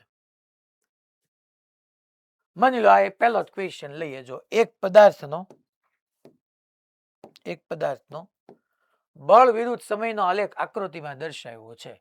આરંભથી શરૂ કરીને 0.03 સેકન્ડના ગાળામાં વેગમાનના ફેરફારનું મૂલ્ય કેટલું હશે? વેગમાનના ફેરફારનું મૂલ્ય, આ બળ છે, ન્યૂટનમાં ટૂંકમાં આપ્યું છે. જો બળ વિરુદ્ધ સમય છે, કઈ નહીં, કેટલા સમય માટે કીધું? આરંભથી 0.03 સેકન્ડના ગાળામાં. તો આ લઈ લેવાનું 0.03, આરંભ 0 છે તે 0.3, આ લઈ લેવાનું. તો વેગમાનનો ફેરફાર બરાબર ઘેરાતું ક્ષેત્રફળ.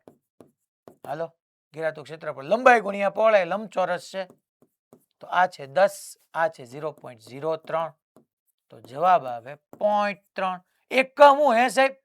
વેગમાનનો ફેરફાર કે બળનો આઘાત, એટલે f ડેલ્ટા t, એકમ નો ભૂલાવો જોઈએ, ન્યૂટન ઇન્ટુ સેકન્ડ થાય. બળનો આઘાત એટલે વેગમાનનો ફેરફાર, ન્યૂટન ઇન્ટુ સેકન્ડ.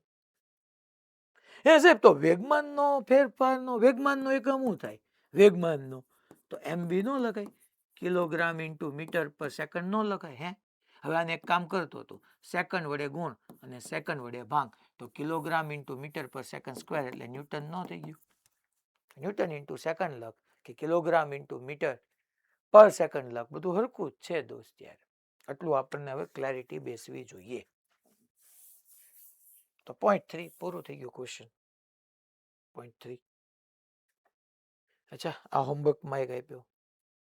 અચ્છા, આ ટેક્સ એક્સરસાઇઝ નંબર 18, આ સરસ ક્વેશ્ચન છે, સમજજો. આમાં લેંગ્વેજ ઉપર તમને હેરાન કરી શકશે, લેંગ્વેજ થી અવેર રહેવાનું. 0.05 kg દળના 2 બિલિયર્ડ બોલ. સોલ્યુશન છે આ બિલિયર્ડ બોલ. બિલિયર્ડ નો મીનિંગ આપણે સંઘાત વખતે સમજશું. આ એક બોલ છે, બેનું દળ સેમ જ છે, એમ છે. એ 6 મીટર પર સેકન્ડની ઝડપથી ગતિ કરતા કરતા અથડાય છે અને તેટલી જ ઝડપથી પાછા ફેંકાય છે. એટલે પહેલા એક આ બોલ હતો, આમ થયું શું, આખી ઘટનાને સમજજો.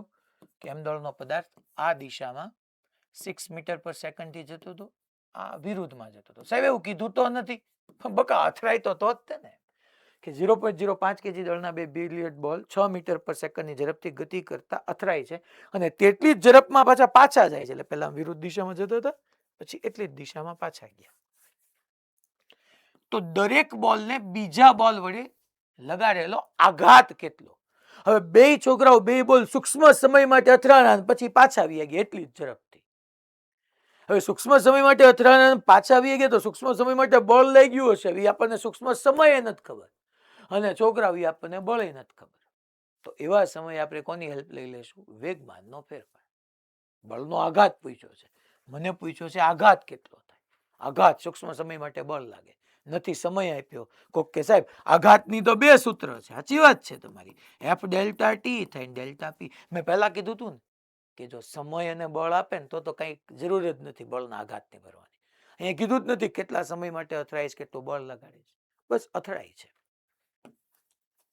તો આવા સમયે હું વેગમાનનો ફેરફાર મેળવીશ. હવે તમે અહીંયા બરાબર સિચ્યુએશન સમજજો, આખો પ્રોબ્લેમને સમજજો, એનાલાઇઝ કરજો કે આવી રીતના આ લાઇન ઓફ મોશન હતું. 2 બોલ આવ્યા, અહીંયા એ બે એકબીજા સાથે ભટકાણા, આમ અથડાણા. આ એમ દળનો, બે સમાન દળના જ હતા છોકરાઓ. આ એમ દળનો જો તો જ્યાં અથડાણાની આ બે વચ્ચે સંપર્ક થયો છોકરાઓ, બે સંપર્ક થયો. આને આને ધક્કો માર્યો, ઓલાએ ઓલાને ધક્કો માર્યો. સંપર્ક થાય ત્યાં યાદ કરો, સંપર્ક સપાટીને સામાન્ય સપાટીને લંબરૂપે. આને આમ ધક્કો માર્યો, આને આમ ધક્કો માર્યો. એટલે માની લો હું એક વખત આમ કહી દઉં, આ પહેલો બોલ હતો, આ બીજો બોલ હતો. તો પહેલા બોલે બીજા બોલને, પહેલા બોલે બીજા બોલને આમ ધક્કો માર્યો, બીજા બોલે સામે આમ ધક્કો માર્યો. એ લંબબળ જ હશે ડેફિનેટલી. 2 બોલ વડે બળ આવી ગયા અને બળ લાગી ગયું એટલે વેગની દિશા ડેફિનેટલી બળ લાગો એટલે વેગના મૂલ્યમાં ફેરફાર થઈ શકે, વેગની દિશામાં ફેર થઈ શકે. અહીંયા બે એવી ઝડપથી આવતા હતા અથડાણા અને બળ લઈ ગયું એટલે આગળ જવાને બદલે આમ પાછા ગયા.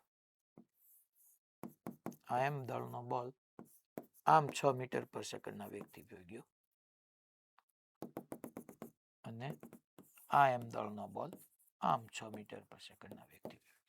આ પહેલો, આ બીજો.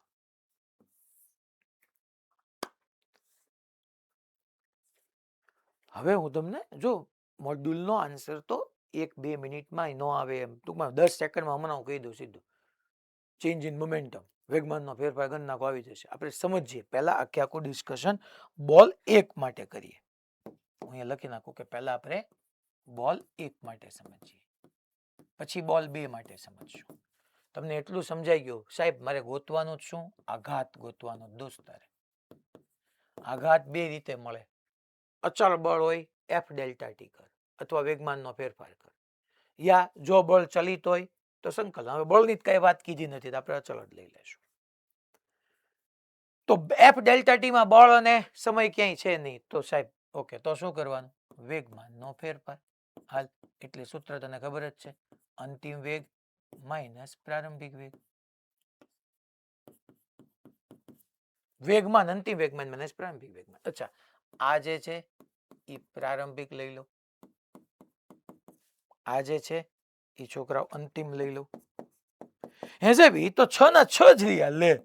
હે તો તમે અંતિમ ને પ્રારંભિક હું કામ કહ્યું દોસ્ત દિશા બદલાઈ ગઈ આને મારે 6 નો લખાય અને મારે -6 i કેરેટ લખાય અને મારે +6 લખાય અને મારે +6 નો લખાય -6 i કેરેટ લખાય ને સદિશ સ્વરૂપે લખવું પડે ને હવે મારે આ +6 i કેરેટ આ 6 i કેરેટ આ -6 i કેરેટ આ પહેલા જે છે એ -6 i કેરેટ હતું દોસ્ત ઇનિશિયલમાં તો અંતમાં એ તારું +6 i કેરેટ થઈ ગયું જો તું દિશા બદલાઈ ગઈ બકા 6 ના 6 રહ્યા પણ દિશા બદલાઈ ગઈ ને અથડામણ પહેલા ને અથડામણ પછી તો બોલ 1 માટે મારે આઘાત જોઈએ છે હાલો નો પ્રોબ્લેમ વેગમાનનો ફેરફાર લઈ લઈ હવે અહીંયા દિશાને કન્સિડર કરવી પડશે આ કરવી પડશે એમ તો કે દળ કેટલું આપ્યું છોકરો 0.05 kg ઓકે ઇન્ટુ વીએફ અંતિમ વેગ છે -6 i caret -6 i caret minus પ્રારંભિક છે +6 i કેરેટ મીન્સ કે આપણે સદિશ સ્વરૂપે ગયા સાહેબ ન ગયા હોત તો બધું તમને કહીશ મને કોઈ શોખ નથી છોકરાઓ એટલી ધર કરવાનો આઘાત -6 અને -6 છોકરાઓ આપણે કહી શકીએ કે ભાઈ -6 પહેલા આ અંતિમમાં -6 માઇનસ પ્રારંભમાં તો 0.05 એટલે હું 5/100 લખી નાખું ઇન્ટુ છોકરાઓ -12 i કેરેટ -6 તો અહીંયા 12 ઇન્ટુ 5 60 થશે 1 0 કેન્સલ થશે -6 આવી જશે -0.6 સોરી છોકરાઓ 12 ઇન્ટુ 5 60 1 0 ગયા -0.6 i કેરેટ અને એકમ થશે ન્યૂટન ઇન્ટુ સેકન્ડ આ આઘાત મળી ગયો સાહેબ તમે અહીંયા બધું પહેલા બોલ માટે કર્યું બીજા બોલ માટે કરો તો એક વખત હાલ બીજા બોલ માટે કરો બોલ 2 માટે હું કહું બોલ 2 માટે બોલ 2 માટે આપણે આઘાત લખીએ તો કેમ લખાય છે સિમ્પલ છે સાહેબ વેગમાનનો ફેરફાર લખો અંતિમ વેગમાન માઇનસ પ્રારંભિક કરો હું ખોટી વાર લગાડો હાલો એમ 0.05 અંતિમ વેગ આર્યો વીએફ ઓલું વીઆઈ હતું અચ્છા +6 આવ્યું 6 i caret minus of VI -6 આવ્યું ઓ માય ગોડ તો માઇનસ માઇનસ પ્લસ થઈ ગયું અહીંયા 0.05 ઇન્ટુ 12 i કેરેટ આવ્યું અને તમે સિમ્પ્લિફાય કરશો તો અહીંયા તમને જે આઘાત આવશે એ છોકરાઓ +0.6 i caret Newton into second આવશે સાહેબ તો અમારો જવાબ +0.6 લખવો કે -0.6 લખવો તો હવે હું તમને સમજાવું જો તમને એમ કીધું હોય ને દરેક બોલને બીજા વડે લગાડેલા આઘાતનું મૂલ્ય તો સીધું માઇનસ લેવાનું જ નહીં મૂલ્ય કહી દે સીધું +0.6 લઈ લો પણ તમને એમ પૂછે ને કે પહેલા બોલે બીજા પર લગાડેલ બળનો આઘાત તો બોલ 2 માટે સાચી વાત છે ને છોકરાઓ જોવો તો બોલ 2 માટે બળ જમણી બાજુ રહી ગયું મેં તમને સમજાવ્યું હતું બળનો આઘાત સદિશ રાશિ છે બળનો આઘાત સદિશ રાશિ એની દિશા કોની દિશામાં તો કે જમણી બાજુ કોણ છે જમણી બાજુ સમય ને બળ છે સમય તો અદિશ છે તો બળની દિશામાં જોઈને તો બીજા બોલ પર જમણી બાજુ બળ લાગી ગયું તો બીજા બોલ માટે મારે બળનો આઘાત +0.6 i કેરેટ કેવો પડે અને તમને એમ કહું ને કે બોલ 2 વડે બોલ 1 પર લાગતો બળનો આઘાત બોલ 2 વડે બોલ 1 પર લાગતા બળનો આઘાત તો બોલ 1 વડે બોલ 2 પર બળ ડાબી બાજુ લાગે જો તો બળ ડાબી બાજુ બળનો આઘાત રો તો -0.6 i કેરેટ 3 વસ્તુ છે જો આઘાતનું મૂલ્ય પૂછી લે માઇનસમાં પડવાનું જ નથી પહેલા બોલ વડે બીજા પર તો પહેલા વડે બીજા પર જમણી બાજુ બળ લાગે તો આ સાચું બીજા વડે પહેલા પર ડાબી બાજુ બળ લાગે તો આ સાચું માઇનસ ખાલી દિશા માટે છે બીજું કોઈ રોલ નથી એનો હવે મારે તમને એમ થાય મોટું આપણે જો સિમ્પલ કહી દીધું છે -2 MB તમે કરો કામકાજ પૂરું પણ તમને આમાં ડાઉટ થાય ને છોકરા સાહેબ તમે બોલ 1 માટે કઈ જવાબ કરી દીધો બોલ 2 માટે કરો તો પ્લસ આવે સાહેબ જવાબ તો અમારે કયો સાચો રાખવાનો અને પીવાયક્યુ ની અંદર આ ટાઈપના ક્વેશ્ચન તમે જોશો કે 1 વડે 2 પર 2 વડે 1 પર લેંગ્વેજમાં લખીને આપ્યું હશે તમને તો ત્યારે ધ્યાન રાખવાનું થોડુંક એના જેવો છોકરાઓ એક હોમવર્કમાં આપ્યો અચ્છા આ જોવો તમે હવે આમાં શું કે છે પોતાના તરફ 12 મીટર પર સેકન્ડના વેગથી આવતા 150 ગ્રામ દળના બોલને બેટ્સમેન 480 ન્યૂટન જેટલા બળથી એવી રીતના ફટકારે છે કે જેથી બોલ પોતાની મૂળ ગતિની દિશાની વિરુદ્ધ દિશામાં 20 થી પાછો જાય. તો બોલ અને બેટ વચ્ચેનો સંપર્ક સમય. હવે સમય ક્યારે આપણને માઇનસ નથી, તો આમાં બિંદાસ તમારે એમ લખાય કે આવી રીતનો ભાઈ માની લો આ બેટ્સમેન છે, એના હાથમાં આવી રીતનું આમ એકાદું બેટ પકડાવી દઈએ. આ બેટ છે, એક બોલ અહીંયા આમ આવી રીતના આવ્યો કેટલા વેગથી? તો કે ભાઈ આવે છે 12 મીટર પર સેકન્ડના વેગથી. પાછો કેટલાથી જાય છે? તો કે ભાઈ 20 મીટર પર સેકન્ડના વેગથી. આ પ્રારંભિક થઈ ગયો તમારો, આ અંતિમ થઈ ગયો. તો તમને સંપર્ક સમય પૂછ્યો છે, તો હવે મારે અહીંયા સિમ્પલ છે છોકરા. હાલો સંપર્ક સમય ડેલ્ટા ટી જોતું, બળે આપ્યું છે, તો એફ ડેલ્ટા ટી એ આપણે ભણી ગયા એફ ડેલ્ટા ટી કે એફ ડીટી, સૂક્ષ્મ સમય લઈ ગયો, નો પ્રોબ્લેમ, બરાબર વેગમાનનો ફેરફાર, જેને આપણે બળનો આઘાત કહીએ છીએ. તો તમને સૂક્ષ્મ સમય ડીટી પૂછ્યો, ચાલો બળ કેટલું? બળ આપ્યું કેટલું? તો કે ભાઈ 480. સૂક્ષ્મ સમય ડીટી તમને એને પૂછ્યો છે, ગોતવાનો છે. ઓકે, ડેલ્ટા પી વેગમાનનો ફેરફાર, અંતિમ માઇનસ પ્રારંભિક કર દોસ્ત. હાલ અંતિમ દળ કેટલું? 150 ગ્રામ, કેજીમાં કર તો 0.150 લખાય. હા, વીએફ કેટલું? 20. 20 નહીં સાહેબ, -20 આવે ને. હું યાર તમે, સાચી વાત છે. અંતિમ ડાબી બાજુ છે -20, માઇનસ ઓફ પ્રારંભિક ઈ +12 આવે. બસ સમયમાં તારે કઈ માઇનસની ચિંતા કરવાની થતું નથી. 0.150 ઇન્ટુ છોકરાઓ -12 અને -20 એટલે 32 અપોન 480. કેલ્ક્યુલેશન કરશો, જવાબ આવી જશે.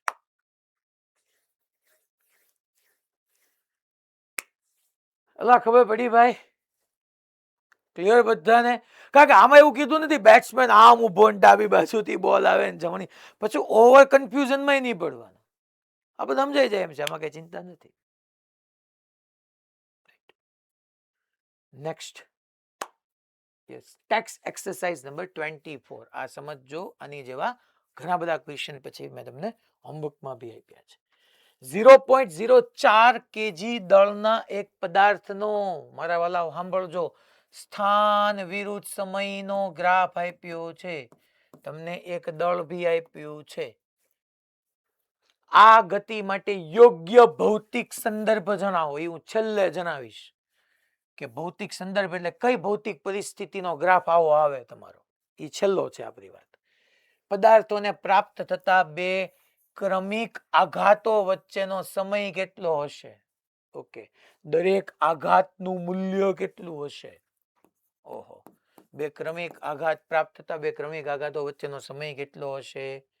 દરેક આઘાતનું મૂલ્ય કેટલું હશે? હવે આમાં વિચારાય કે સાહેબે અમને આઘાત એટલે શું ભણાવ્યું? આઘાતમાં આઘાત નો લગાડી દેવાય. આઘાત આય એટલે સાહેબ એમ કીધું કે કાં તો એફ ડેલ્ટા ટી હોય દોસ્ત, કાં તો વેગમાનનો ફેરફાર હોય. હવે સાહેબ આમાં તો સ્થાન અને સમય થોડુંક પાછું તમને જૂનું આવડવું પડે કે સાહેબ આમાં સમય છે, બળ તો આમાં ક્યાંય છે નહીં સાહેબ, બળ નથી, તો આ ન વપરાય. એ સાહેબ સ્થાન વિરુદ્ધ સમયના આલેખ પરથી મને વેગ મળી શકે, આવું તમે ભણાવ્યું હતું. મીન્સ કે વેગ છે તો વેગમાનનો ફેરફાર ગોતી શકું, વેગ છે તો વેગમાનનો ફેરફાર ગોતી શકીએ, તો આ લેવાય. એ ઋત્વિકભાઈ ઓલા સુરત પાલનપુરમાં જોવો તો હું ઓલો છોકરો બાર કેમ ગયો જરાક મને કયો તમે પછી છેલ્લે. આઘાત બરાબર એફ ડેલ્ટા ટી બરાબર ડેલ્ટા પી વેગમાનનો ફેરફાર, મારે સીધું લખી નાખાય. એટલે આપણને ખબર જ છે સૂત્ર, અંતિમ ફાઇનલ માઇનસ ઇનિશિયલ. હવે તમને એમ પૂછ્યું કે બે ક્રમિક આઘાતો વચ્ચેનો સમય કેટલો? જો તો આ એક્સ વિરુદ્ધ ટી માં યાદ કરો છોકરાઓ, આપણે મેં કીધું હતું કે એક્સ વિરુદ્ધ ટી માં ચિંતા નથી કરવાની, ખાલી ઢાળ જ મળે. વેગ વિરુદ્ધ સમય આવે તો બે ડખા થતા હતા કે હારો ઢાળ તમને પ્રવેગ આપે અને ઘેરાતું ક્ષેત્રફળ તમને સ્થાનાંતર કે કાપેલ અંતર આપે. આમાં ચિંતા કરવાની જરૂર જ નથી. 0 થી 2 સેકન્ડ સુધી જોવો તો થીટા વધે ઘટે કે અચળ, તો કે સાહેબ અચળ છે, હું ખોટી મસ્તી કરો છો, નથી થીટા વધતો નથી થીટા ઘટતો. તો અહીંયા હું ન કહી શકું કે 0 to 2 સેકન્ડ સુધી 0 થી 2 સેકન્ડ સુધી વેગ અચળ છે અને વેગ બરાબર હું લખી નાખું tan થીટા અને tan થીટા બરાબર તમે જો સામેની બાજુ છેદમાં પાસેની બાજુ કરો તો એટલું 2 થાય ને આ 2 થાય 2/2 એટલે 1 મીટર પર સેકન્ડ આવ્યું 2/2 એટલે 1 મીટર પર સેકન્ડ આવ્યું અને theta less than 90 greater than 90 તો કે ભાઈ theta less than 90 that means કે વેગ ધન મળ્યો મને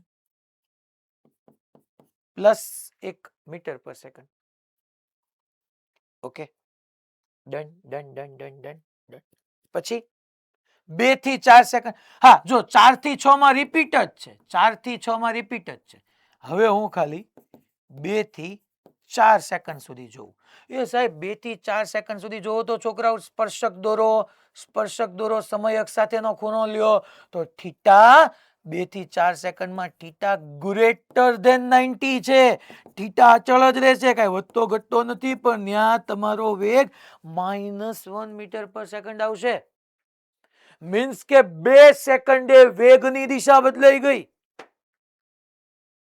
2 સેકન્ડે દર 2 સેકન્ડે 0 થી 2 માં વેગ ધન હતો 2 થી 4 માં વેગ ઋણ થયો પાછો 4 થી 6 માં થીટા લેસ ધેન 90 છે વેગ ધન થયો 6 થી 8 માં વેગ ઋણ થયો 8 થી 10 માં વેગ ધન 10 થી 12 માં વેગ ઋણ દર 2 સેકન્ડે વેગની દિશા બદલાય વેગની દિશા બદલાય તો આપણે ભણી ગયા p બરાબર mv વેગમાનની દિશા બદલાય એટલે વેગ બદલાય વેગમાનની દિશા બદલાય એટલે વેગમાન બદલાય અને વેગમાનનો ફેરફાર એટલે જ બળનો આઘાત તો તમને પૂછ્યું છે ને બે ક્રમિક આઘાતો વચ્ચેનો સમયગાળો કેટલો આપણે કહી દઈએ 2 સેકન્ડ દર 2 સેકન્ડે જુઓ ને દર 2 સેકન્ડે વેગની દિશા બદલાઈ જાય 0 થી 2 પછી 2 થી 4 4 થી 6 તમે કેવું હોય તો કહી શકો 0 થી 2 સેકન્ડ સુધી આઘાત ધન છે પછી 2 થી 4 સેકન્ડ સુધી આઘાત ઋણ આવ્યો આપણને પાછો ધન પાછો ઋણ કહી શકું કારણ કે પૂછ્યું છે દરેક આઘાતનું મૂલ્ય હાલો તો મારે દરેક આઘાતનું મૂલ્ય જોતું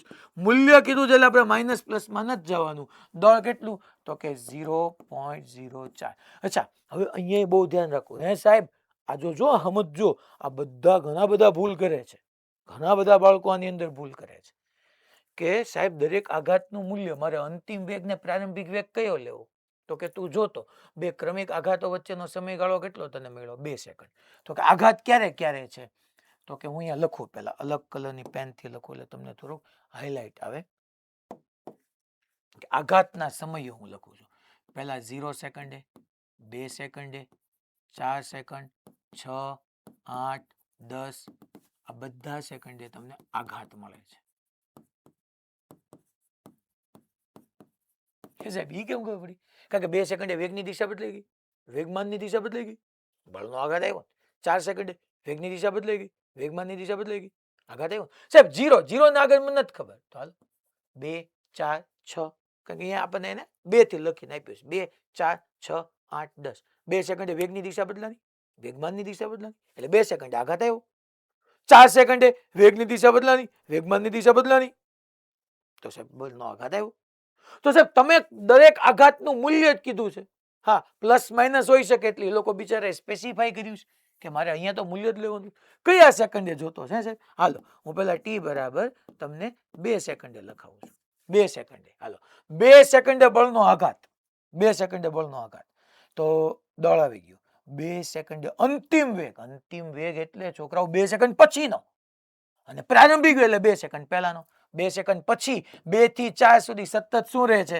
-1 માઇનસ 2 સેકન્ડ પહેલા એટલે અહીંયા લખી દઉં આ -1 આ વીએફ એટલે 2 સેકન્ડ પછીનો વેગ પછી ક્યારનો હે સાહેબ પછી અચળ જ છે યાર હું યાર તું ઈ હવે 2 સેકન્ડ પછી આ 2 સેકન્ડ પહેલા હુકામ સાહેબ 4 હુકામ નો લીધું કારણ કે બળના આઘાતનું મૂલ્ય 2 સેકન્ડે આપવા જઈ રહ્યો છું તો આ આવશે -0.0 પણ માઇનસ નહીં મને આઘાતનું મૂલ્ય પૂછ્યું છે તો 0.08 પછી સાહેબ ટી બરાબર 4 સેકન્ડે જોતો હોય તો હાલો ટી બરાબર 4 સેકન્ડે જોતો હોય તો હાલ ભાઈ આઘાત લખ એમ કહી દે 0.0 હવે તો કે હું લખી નાખું વીએફ માઇનસ વીઆઈ ત્યારે 4 સેકન્ડે જોતો એટલે અંતિમ વેગ કયો લેવાનો ખબર 4 સેકન્ડ પછી અંતિમ વેગ કયો લેવાનો વીએફ કયો લેવાનો તો કે 4 સેકન્ડ પછી હે સાહેબ પ્રારંભિક કયો લેવાનો? 4 સેકન્ડ પહેલા. હાલ 0.04. અંતિમ 4 સેકન્ડ પછી જોવો તો છોકરાઓ 4 સેકન્ડ પછી વેગ ધન છે કે ઋણ? ધન. કેટલો? એક જ. 0 થી 2 વાળો છે ઈ જ છોકરાઓ 4 થી 6 સુધી રિપીટ થવાનો છે. તો +1 માઇનસ. અચ્છા હવે 4 સેકન્ડ પહેલા, 4 સેકન્ડ પહેલા એટલે પાછળ આવો એટલે 2 થી 4, 2 થી 4 વચ્ચે -1. સો માઇનસ ઓફ -1 તો પ્લસ. એ સાહેબ ઓલા પર માઇનસ કેમ નું લખ્યું? ઓલા મૂલ્ય હતું. યુનિટ ની ભૂલવાનો, કાં તો ન્યૂટન ઇન્ટુ સેકન્ડ કહી દો, કાં તો kilogram into metre per second કહી દો, જે તમને સારું લાગે.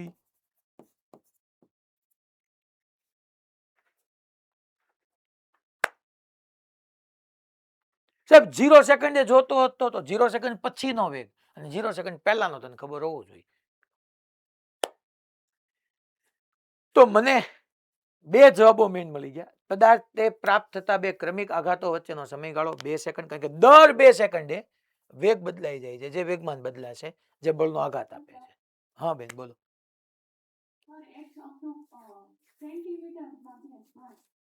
ઓકે હા, તો આપણે સેન્ટીમીટર પર સેકન્ડમાં જશું. અહીંયા આ મીટર પર સેકન્ડ છે તો આપણે આને કરી નાખશું સેન્ટીમીટર પર સેકન્ડ.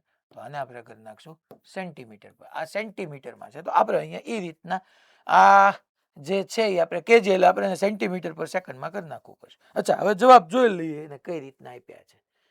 એને હા મીટરમાં આપ્યા છે છોકરાઓ. હું અહીંયા એક કામ કરું, હું અહીંયા મીટર લઈ લઉં. આપણે કઈ ચેન્જ નથી કરવો. હું ક્વેશ્ચન એટલે રીતે મોલ્ડ કરી નાખું. હું શું કરું છું, હું અહીંયા મીટર કરી નાખું. Okay done. ગુડ ઓબ્ઝર્વેશન કે ભાઈ અહીંયા સેન્ટીમીટરમાં છે સાહેબ, આપણે મેં અહીંયા મીટરમાં કરી નાખ્યું છું. એટલે તમારે મીટર તમે કાંઈક કામ કરો, અહીંયા જગ્યા બચતી હોય તો આને સેન્ટીમીટરમાં ફેરવીને લખી નાખો પછીથી. મેં મીટરમાં રાખ્યું. એટલે આવી ક્યારેક જો ભાઈ કે આ સારું મીટરમાં છે, સોરી સેન્ટીમીટરમાં છે, આપણે મીટરમાં લઈ લીધું. હવે તો છોકરાઓ આ તમને વેગ મળી ગયો છે 2 સેકન્ડ પહેલાનો વેગ. xt 0 અને બે દિવાલ વચ્ચે એ બધું જવા દો. આથી કર્ણને દરેક 2 સેકન્ડ પછી મળતા આઘાત 8 × 10⁻⁴ આવ્યું. આપણે કેટલું આવતું હતું? 0.08 એટલે 8 × 10⁻². પણ મેં મીટર લીધું, એને સેન્ટીમીટરનો મીટર કરો એટલે આવી જાય ને 10⁻⁴. પૂરું. રાઈટ. એટલે આમાં ટૂંકમાં ઠીક છે. હવે જવાબો મેં પહેલા કીધું જવાબ લાવવો એ આપણું કામ છે નહીં, આપણે વસ્તુને શીખવું. આની માટે યોગ્ય ભૌતિક સંદર્ભ જણાવો. હાલો ભૌતિક સંદર્ભ કેવો લેવાનો ખબર છે?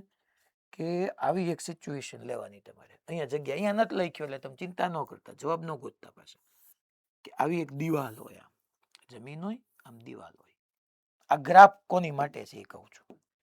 કે એક બોલ અહીંયા છે છોકરાઓ, બોલ t બરાબર 0 હોય છે અહીંયા. આ લીસી સપાટી જો, આ લીસી છે એ જરૂરી છે. અહીંથી આમ ગયો, આમ ગયો ગયો ગયો ગયો ગયો ગયો ગયો અહીંયા અથડાણો જતો હતો ને ત્યારે છોકરાઓ એનો વેગ, હું મારા દાખલા મુજબ જાઉં છું 1 મીટર પર સેકન્ડ હતો, હું આ મુજબ જાઉં છું. અહીંયા અથડાણો ને, અથડાયા પછી પાછો ફેર્યો, પાછો 1 મીટર પર સેકન્ડ થી જાય.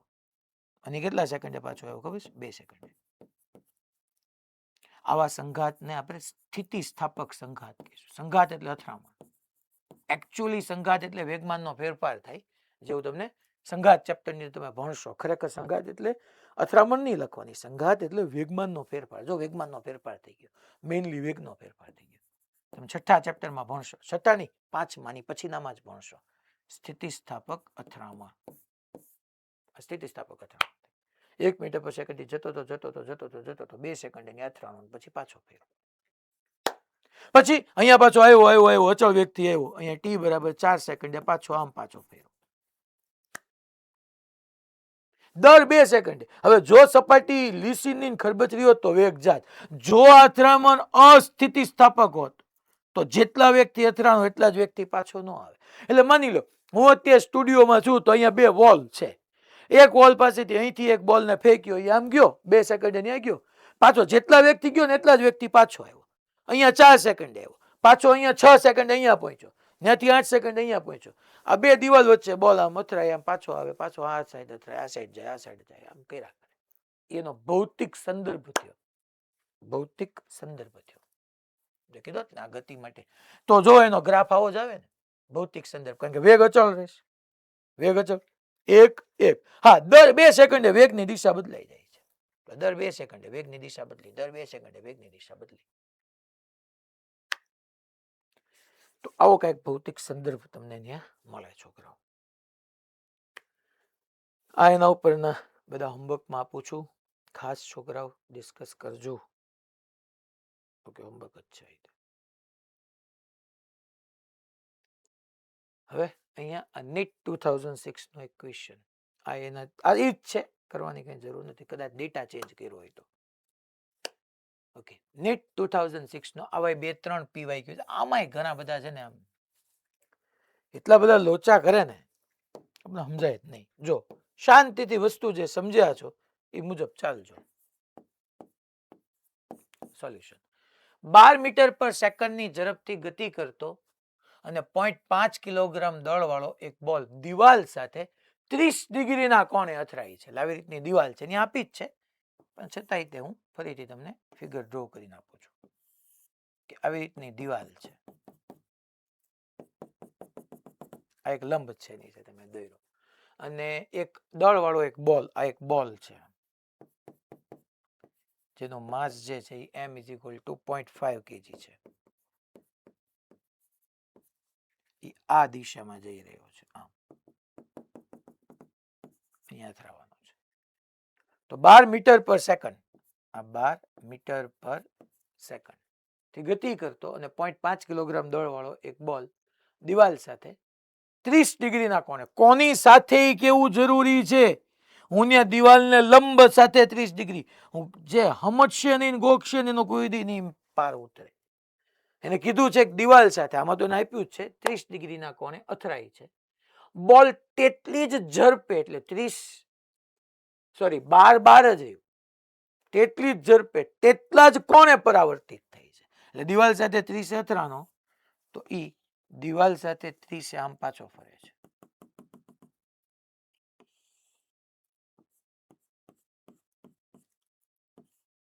દિવાલ સાથે 30 એ આમ પાછો ફરે છે.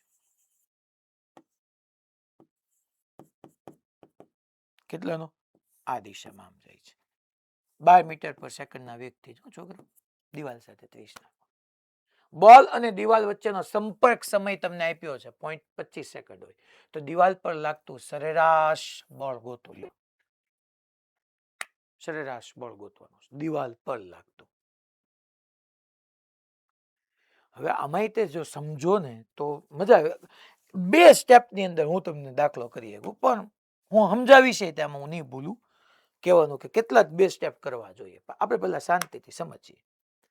જો તો છોકરો અહીંયા આમ બોલ અથડાણો દિવાલ સાથે, જ્યારે બોલ અથડાણો ત્યારે ડેફિનેટલી બોલે દિવાલને ધક્કો માર્યો હશે, દિવાલે બોલને ધક્કો માર્યો હશે, તો અહીંયા આવી રીતના લંબળ લઈ ગયા હશે.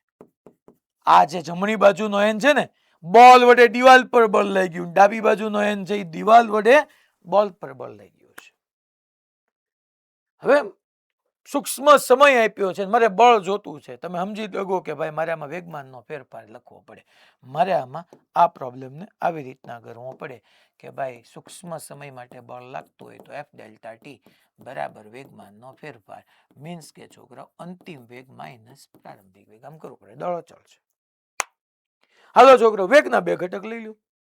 અચ્છા, તમે અહીંયા PF માઇનસ PI કરીને કરી શકો. હું અહીંયા વેગ છે, આમ વેગ છે ને 2 ઘટક આમ નો લખાય. હે છોકરાઓ, જોવો તો તમે આમ નો લખાય. આમ સાહેબ આ તમે શું કર્યું? કારણ કે જે 12 મીટર પર સેકન્ડ પહેલા હતો એ નહોતો x માં નહોતો y માં, હું 2 ઘટક નો લઈ ગયું. આ 0.5 kg નો છે, અહીંયા સાઈડમાં લખી નાખું કે આ 0.5 kg નો છે. તો અહીંયા હું આમ પ્રારંભમાં ન લખી ગયું. હે છોકરાઓ, ઇનિશિયલમાં આ જોવો તો એટલું ગણિત આવડવું જોઈએ. ગણિત જોજો, ગણિત મેથ્સ છે એટલે. આમ z નથી બનતો, આમ જોવો તો આમ જોવો તો આ 30, તો આ 30 નો થયો. ઘણાને નો દેખાય પાછું. હવે એનું કેમ કરવું? આમ જોવો તો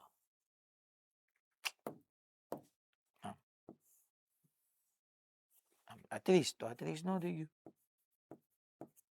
હા, તો આ થઈ ગયો છોકરો ઇનિશિયલ નો y દિશામાં થઈ ગયો 12 cos 30 અને ઇનિશિયલ નો x દિશામાં થઈ ગયો 12 sin 30. સેમ આ બારે જો તમે એના બે આમ નો લઈ ગયા, આમ બે ઘટક. આ 30 છે, આ દિવાલ અને વેગ વચ્ચે 30 હતો, તો આ મેં y અક્ષ દોર્યું, દિવાલને સમાંતર જ છે, તો આ 30 જ થાય. હવે યાર તમને એમ કહો ને કે સાહેબ ઈ અમને ન સમજાણું, તો યાર ઈ ખૂબ પુઅર કહેવાય યાર. તો એનો મિનિંગ એમ થઈ ગયો કે તમે 10માનું હાવ ઈઝી મેથ્સ એ નથી કર્યું, એમ તમે એમ જ માન્યું છે કે મારે બી ગ્રુપ રાખવું છે એટલે મેથ્સ મારે જિંદગીમાં કોઈ દી આવશે જ નહીં. એટલું તો આપણને ખબર પડવી જોઈએ ને છોકરા, કે આ 30 થાય તો આ 30 થાય. તો હું y માં ફાઇનલ વેગ કહી દઉં 12 cos 30 અને y માં સોરી x માં ફાઇનલ વેગ કહી દઉં -12 cos sin 30.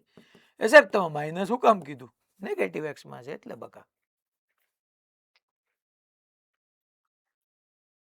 હવે જો બે રીતે મારી વાત તમને પ્રૂવ કરી દઉં, બધા શાંતિથી જોશે હો, અહીંયા ધ્યાન આપશે કે જો તો અથડાણા પહેલા y માં પ્રારંભિક વેગ કેટલો હતો? 12 cos 30.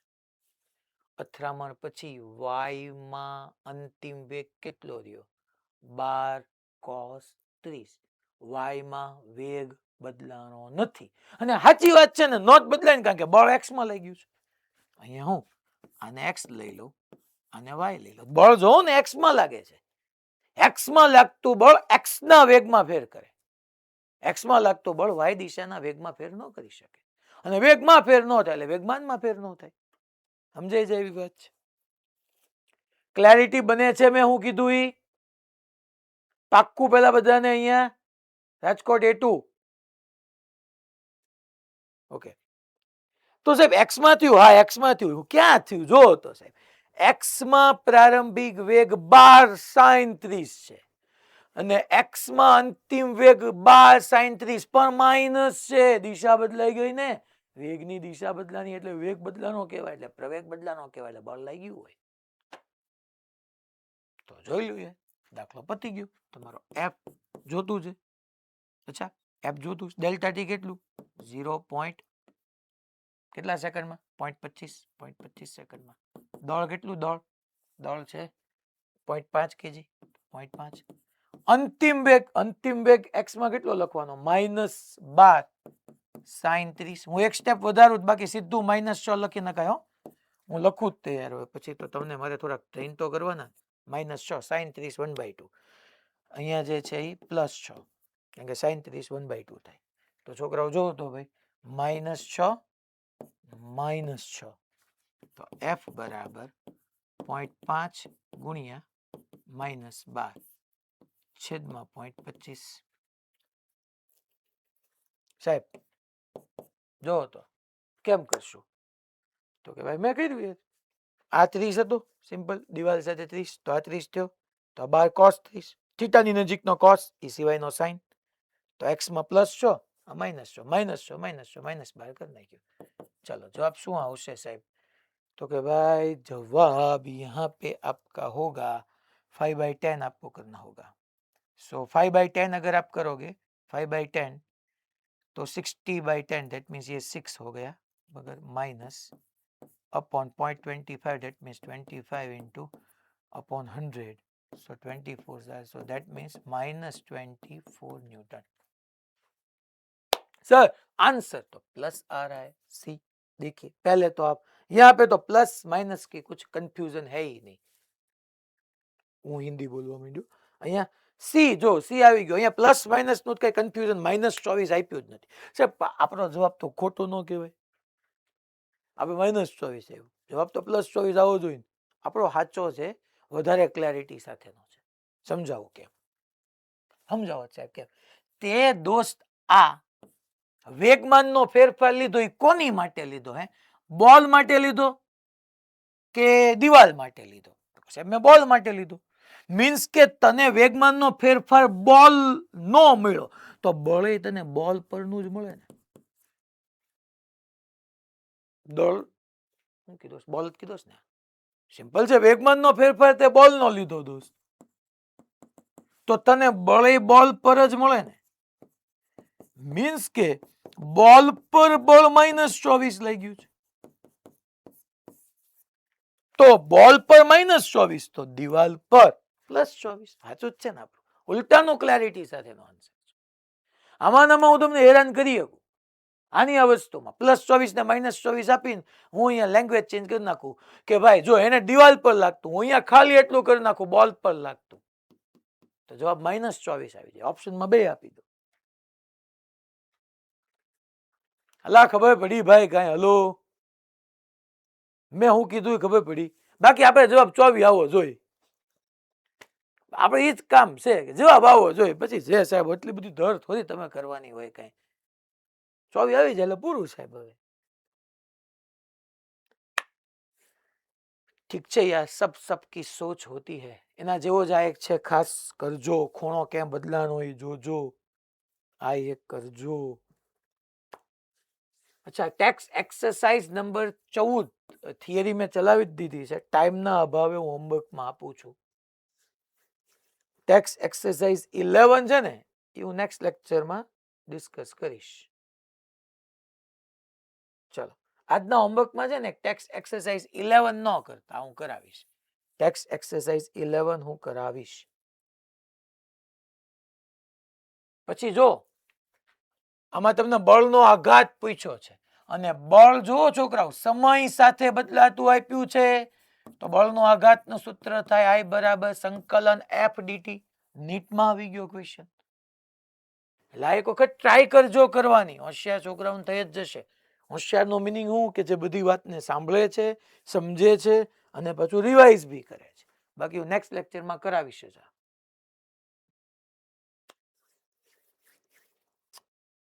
ઓકે, બાકી બધા તમે હોમવર્કમાં કરી શકો એમ છો. નો પ્રોબ્લેમ એટ ઓલ. કરી શકો એમ છો. Yes, done. 2 ક્વેશ્ચન હું નેક્સ્ટ લેક્ચરમાં ડિસ્કસ કરીશ છોકરાઓ. બાકી બધા કરી શકો એમ છો. છતાંય એ કંઈ ન થાય તો મને નેક્સ્ટ લેક્ચરમાં કહેજો. ઓકે.